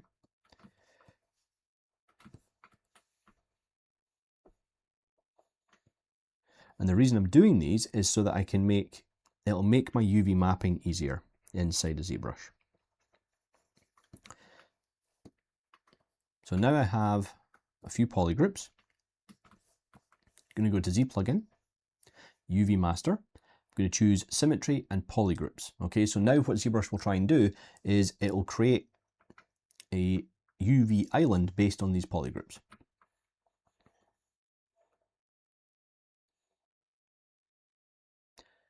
Now there is ways to use the UV master in ZBrush in a little bit more detail, but we don't need that for what we're doing. And now, if I go into UV map, turn the bump down to 0 and hit Morph UV, we can now see what our UVs look like. If we put the bump back up to 38, you actually get an indication of, you know, if you're having trouble reading where what the UV maps parts are, now you can see it. You can see there's our eye, there's our mouth, and also, in case you were wondering, you can paint on this. Okay? You can paint on this. It just acts like a piece of geometry inside a ZBrush. Okay? So now we've got that bit. So I can get rid of this one. And let's take a look. Yeah, that's good. That'll do. Be more than enough for what we need. Take the eyes. The eyes are already, well, they're not actually done, to be fair. We need to do a little bit of extra work to them. So I'm just going to, in a very difficult way, grab a color for the eye. There we go. I'm going to boost that up a bit. Grab the eyes. I'm going to go to RGB 100% and I'm going to choose fill color. Okay. So the eyes look a bit like that. They're going to look a bit creepy for the time being, but we now need to do, the caruncle can just be left as is. We're going to do the exact same process that we did with the body to the horns. So, to be honest, I think for these, we can just do Control click just to save this history state. We'll go into geometry, Z remesher, Z remesh. Okay, not bad. And now we'll do a couple of subdivisions, maybe 3, and then do subtool, project, and under project we're going to do project history, and there we go. We'll do the same with this from a polygroup point of view. So I'm going to do mask. I'm going to mask out. Actually, let's hide it. That might be easier. There we go. Polygroup. That'll do. Z plugin, unwrap. Okay. So now our character is UV mapped. I'm not going to be too bothered. Actually, no, that's not fair. I need to do it for the eyes because the idea is I want to render this in Marmoset, so I need UVs on everything. So we'll do Z plugin for the eyes, unwrap. Go into the caruncle, and we'll do the same for that. Z plugin, unwrap. Oh, lower it down. Whenever you're using UV master inside a ZBrush, you need to lower your mesh down to its lowest sub D, otherwise it won't work. Now we have our fully Z remeshed and UV mapped character ready to be posed and painted. So we will now, what time are we on? We might have to go over a little bit, folks, just to finish up. Yeah, we'll probably have to go over a little bit. So we're going to go into Z plugin, transpose master, and then here I am going to pose the character before I paint it. Getting interrupted by autosave, which is just really useful sometimes, but also can be a bit of a pain.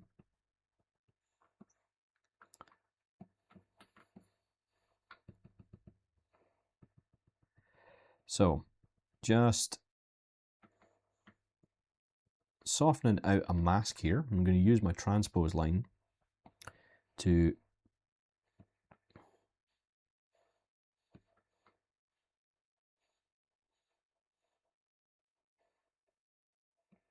rotate the character.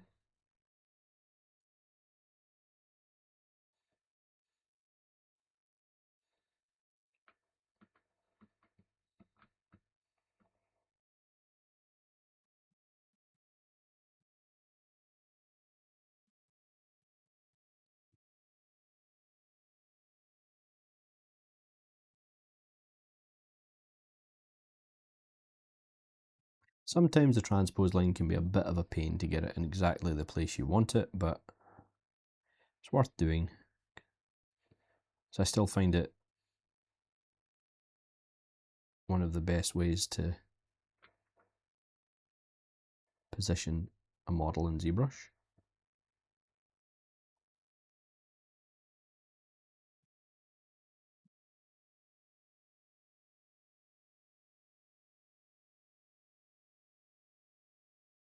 I have reference, by the way, of a of an IBEX. That's why I'm. There we go. Okay.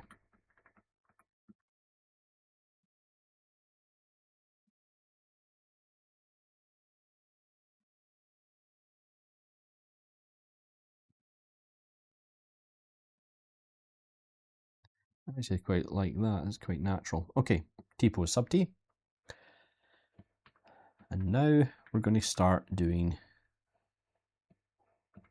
the painting. So we're going to go to Z plugin, Subtool Master, High Res Viz. So that's going to push everything up to its highest resolution. We already have something on the eyeballs. So let's do the eyes first, shall we? So we're going to grab the eye. I'm going to go into Transform, Activate Symmetry, and I'm going to try Posable Symmetry. Nah, we can't find it. Not the end of the world. So I'll just have to do them manually. And I did this deliberately. I wanted to do these individually for people. So we're going to grab the color here, just darken it down a bit.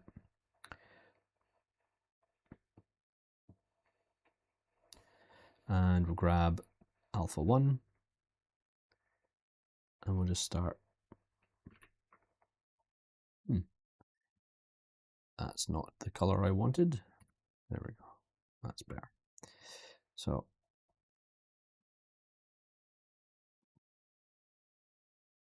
I'm just going to do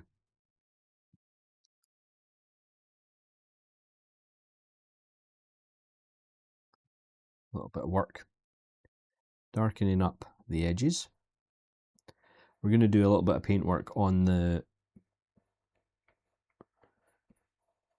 actual head itself. That's going to help support this paint work that we're doing.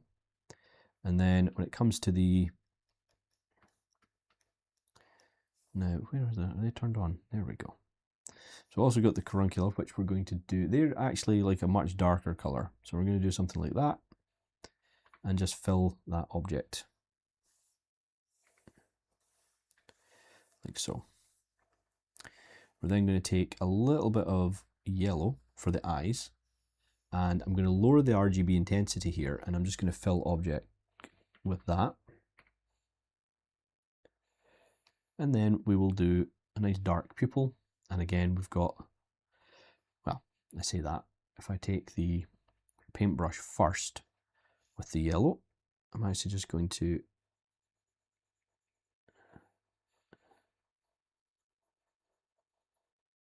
give ourselves a little bit of a high, like a lighter high point.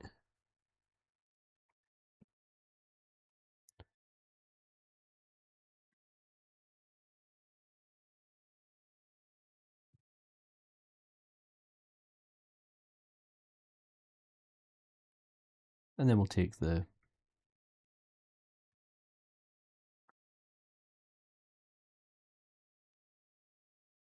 weird shaped iris that they've got.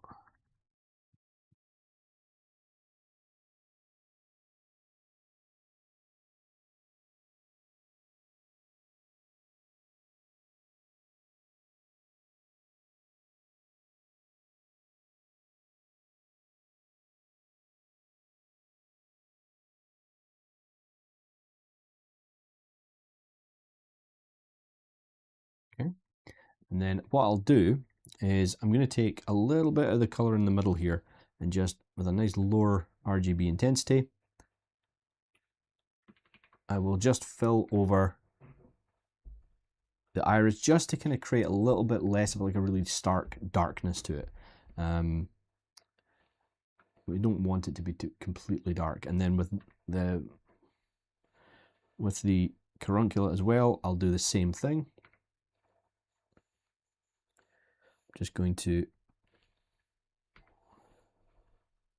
lighten them up a bit. There we go. So we'll now do the body itself. Now with the body, I'm going to try the transform posable symmetry again. Apparently it's an uneven number of polygons. Lies! It doesn't matter. Color spray. Take the color down to 0. And I need to find my base color. Now, so for this, I'm going to go into texture, image plane. Oh, and I'm going to load in an image. And let's pick what colors are the nicest.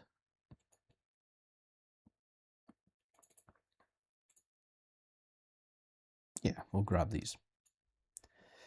Okay. So this is the same reference that we had for our image for the spotlight, but the thing is that you can't sample color from spotlight. You can only sample it from a background image, which is what I want to do. So I'm going to sample a lighter color for the brown, for the light, and then for both browns of the face, and then I can just use this as my, and also I'll probably end up sampling a bit of white from this back end as well, just for areas around the mouth and the ears. So what I'll do is I'm just going to switch over to the image plane, like so. Put that over to the side, and I'll just change the flat, there we go, color to there. And with that, I'm going to hit clear first, then I'm going to do Shift S. That's going to give me a snapshot. You can go back to my IBEX, switch the color back, and now we can continue painting. So, oh, well, it's giving me a little bit of symmetry. That'll do. So, I believe I'm going to have to grab the paintbrush, RGB intensity, and let's just start painting this in.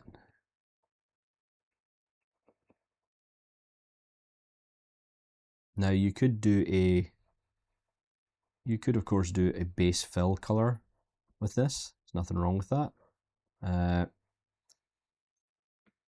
Sometimes I just enjoy painting and kind of spraying the model as though I'm using like an airbrush on like a physical object. You lower the intensity of the brush so I can build it up a bit more. It's one of the reasons I like painting in ZBrush so much. I just like the simplicity of it. You know, you can use layers if you want. I prefer not to. I prefer just to build up the colors. So let me take the black there for the nose.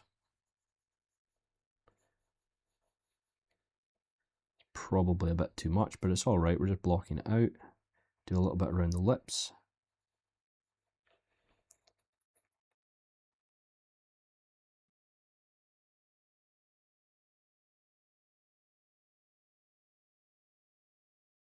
And around the eyes.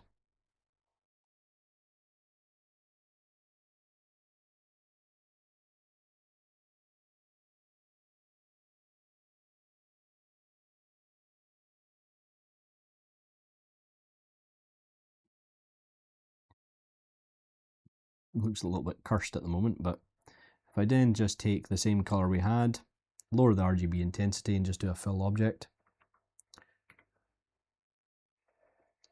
That'll knock that back to something a bit more realistic.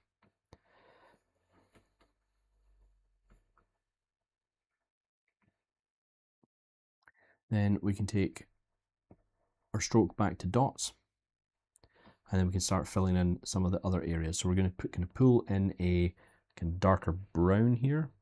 There we go. We can start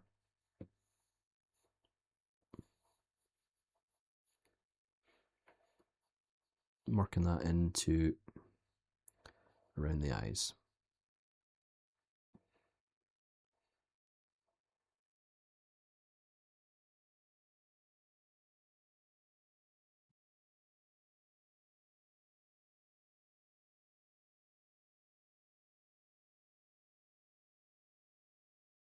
This goat is too happy. All goats I've met are permanently in aggro mode.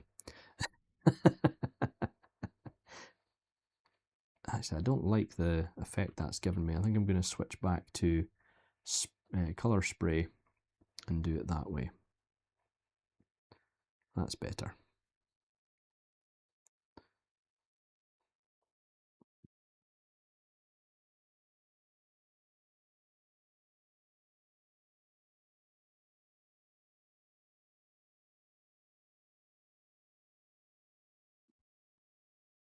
I'm going to just do some darker fur under the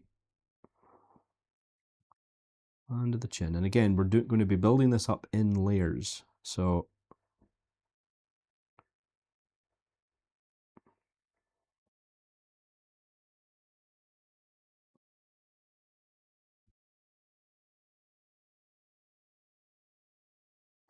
I think he's got some darker fur, just working up the forehead there. So we'll just try and get that in.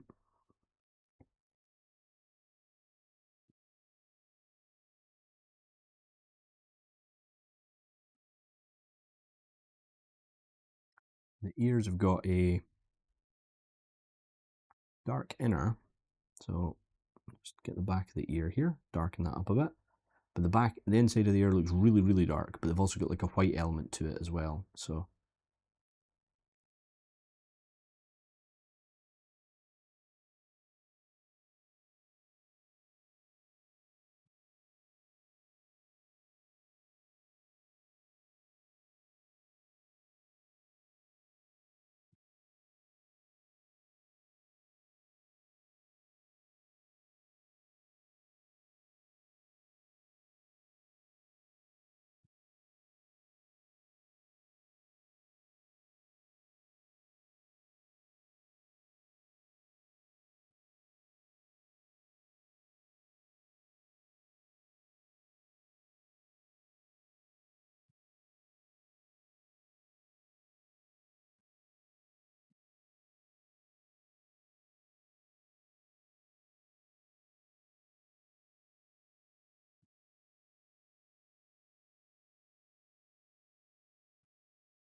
and I'm going to get the colour of the horns in at the moment, I think, which is, to be fair, on this here, there's only one colour that I can kind of sample. It's that there. And we'll just do a nice fill colour on the horns. There we go.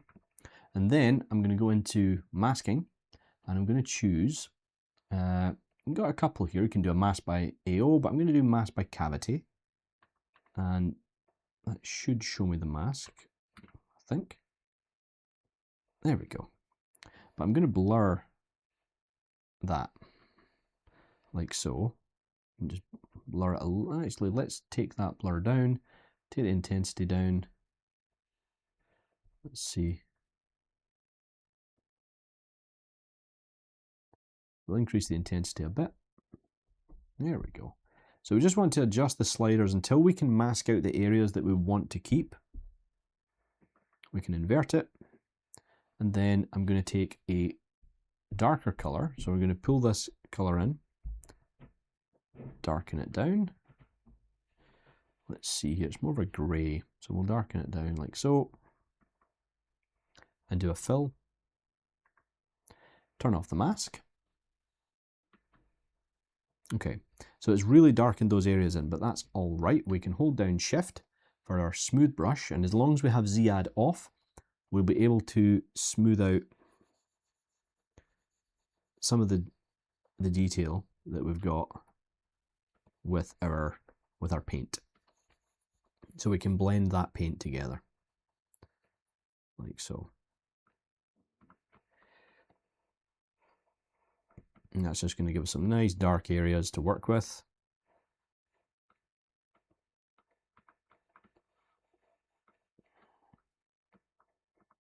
To which we're now going to pull in another color, which I'm going to do that with, and then start to overlay all that. There we go.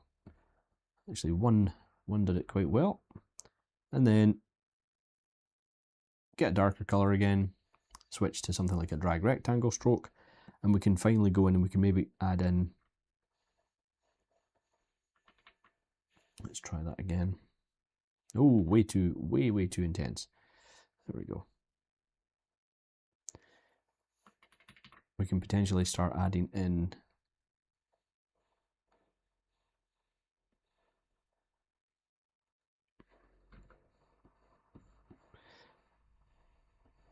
there we go. That's what I wanted. A bit more contrast. We don't want it too much. I don't want it to go over the top, but start adding in a bit more surface detail.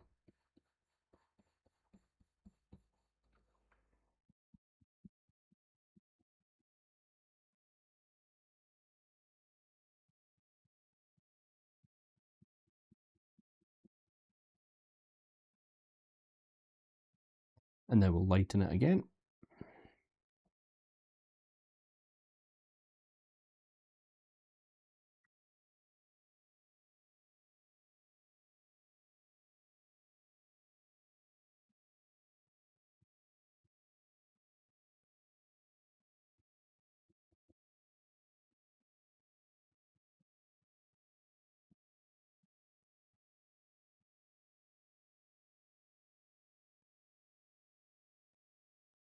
A final adjustment color just to bring that all together.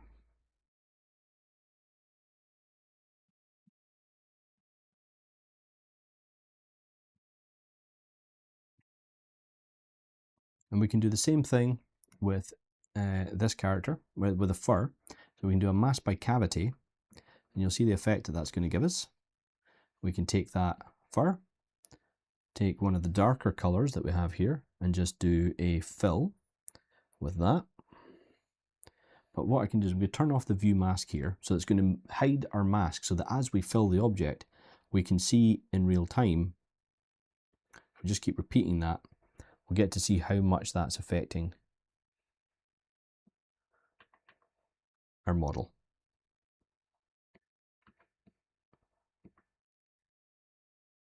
Just getting there we go. And now I'm going to take a dot stroke, rough alpha, and we're just going to do white. And we're going to start filling in areas of the ears.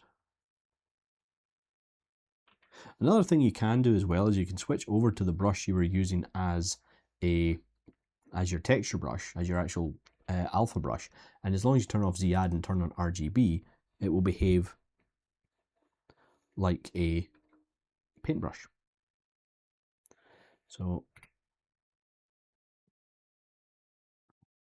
there we go. So now when I'm going in for the ears, I can actually start kind of painting in extra brush strokes with the brush I was using.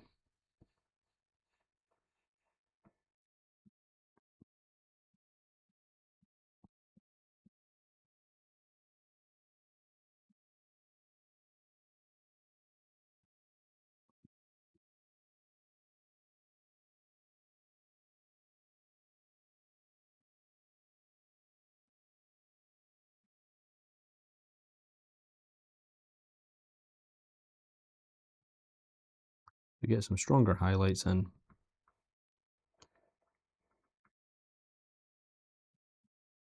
Oh.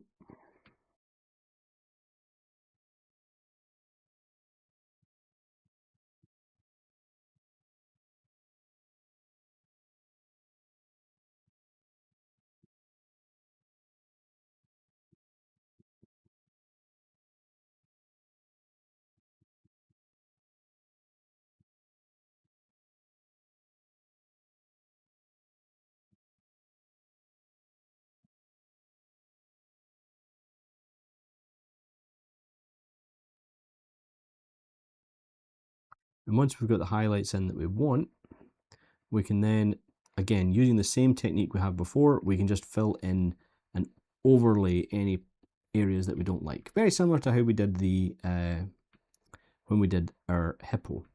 Okay.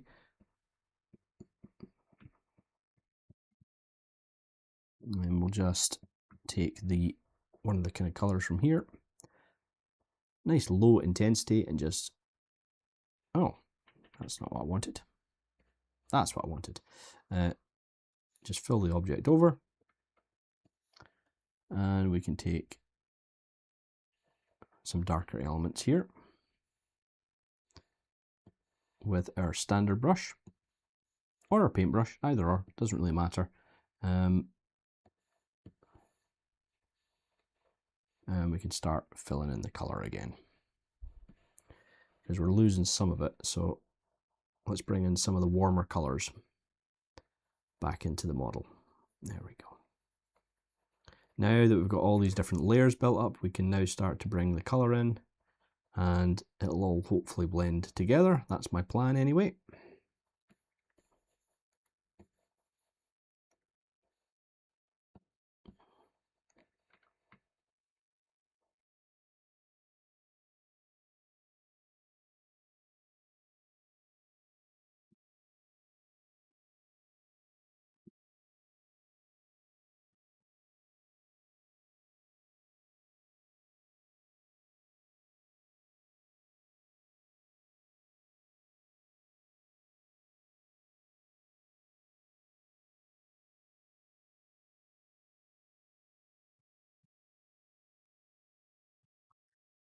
A bit more orange into that and just, there we go. They've got a great coloured fur, actually, these IBEXs. It's not what I would have expected, but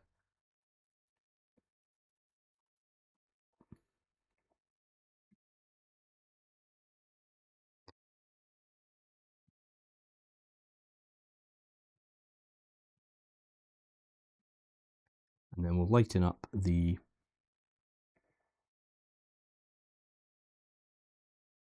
front a little bit more.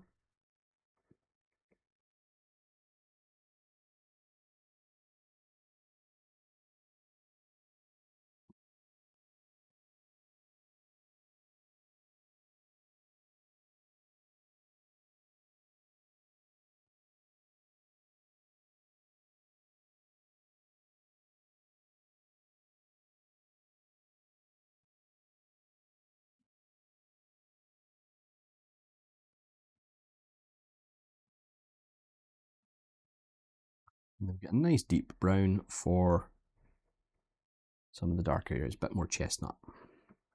Increase that intensity, and we'll just start bringing that over the rest of the model.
All right, I'm going to do a couple of last little things and then we're going to call it there, folks.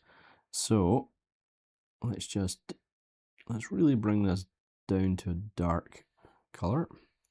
We're going to use that for the nose. I'm going to turn off the color spray here and just use the Alpha 1.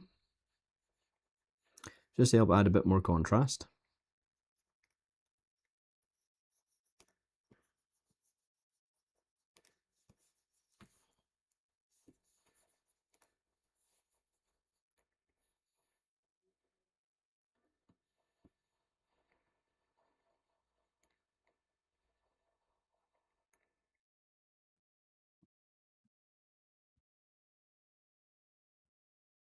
I'm not sure why it's been a bit funny with me about the placement of this. Don't know why. So I'm just going to step back a few bits. There we go. Not sure why it's doing that, but let's see if there's any other areas we can just quickly tweak. There we go.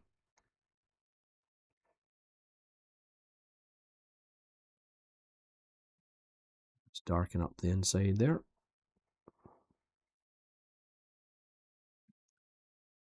A little bit more darkness around the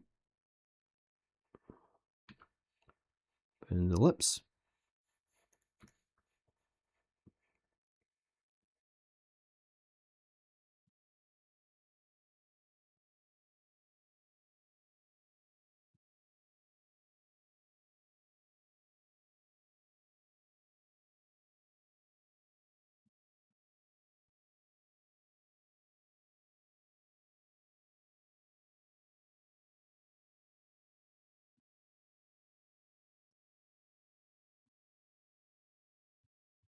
And just do a clear.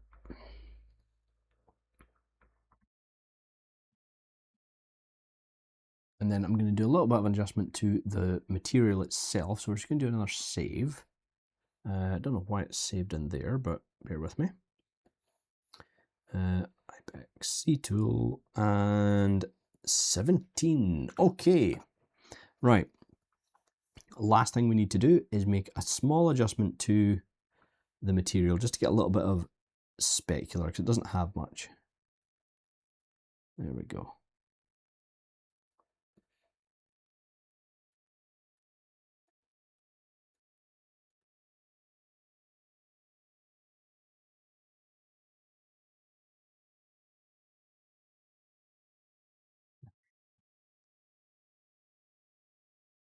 All right, folks. It's not perfect, but it is looking pretty good to me for a couple of sessions. And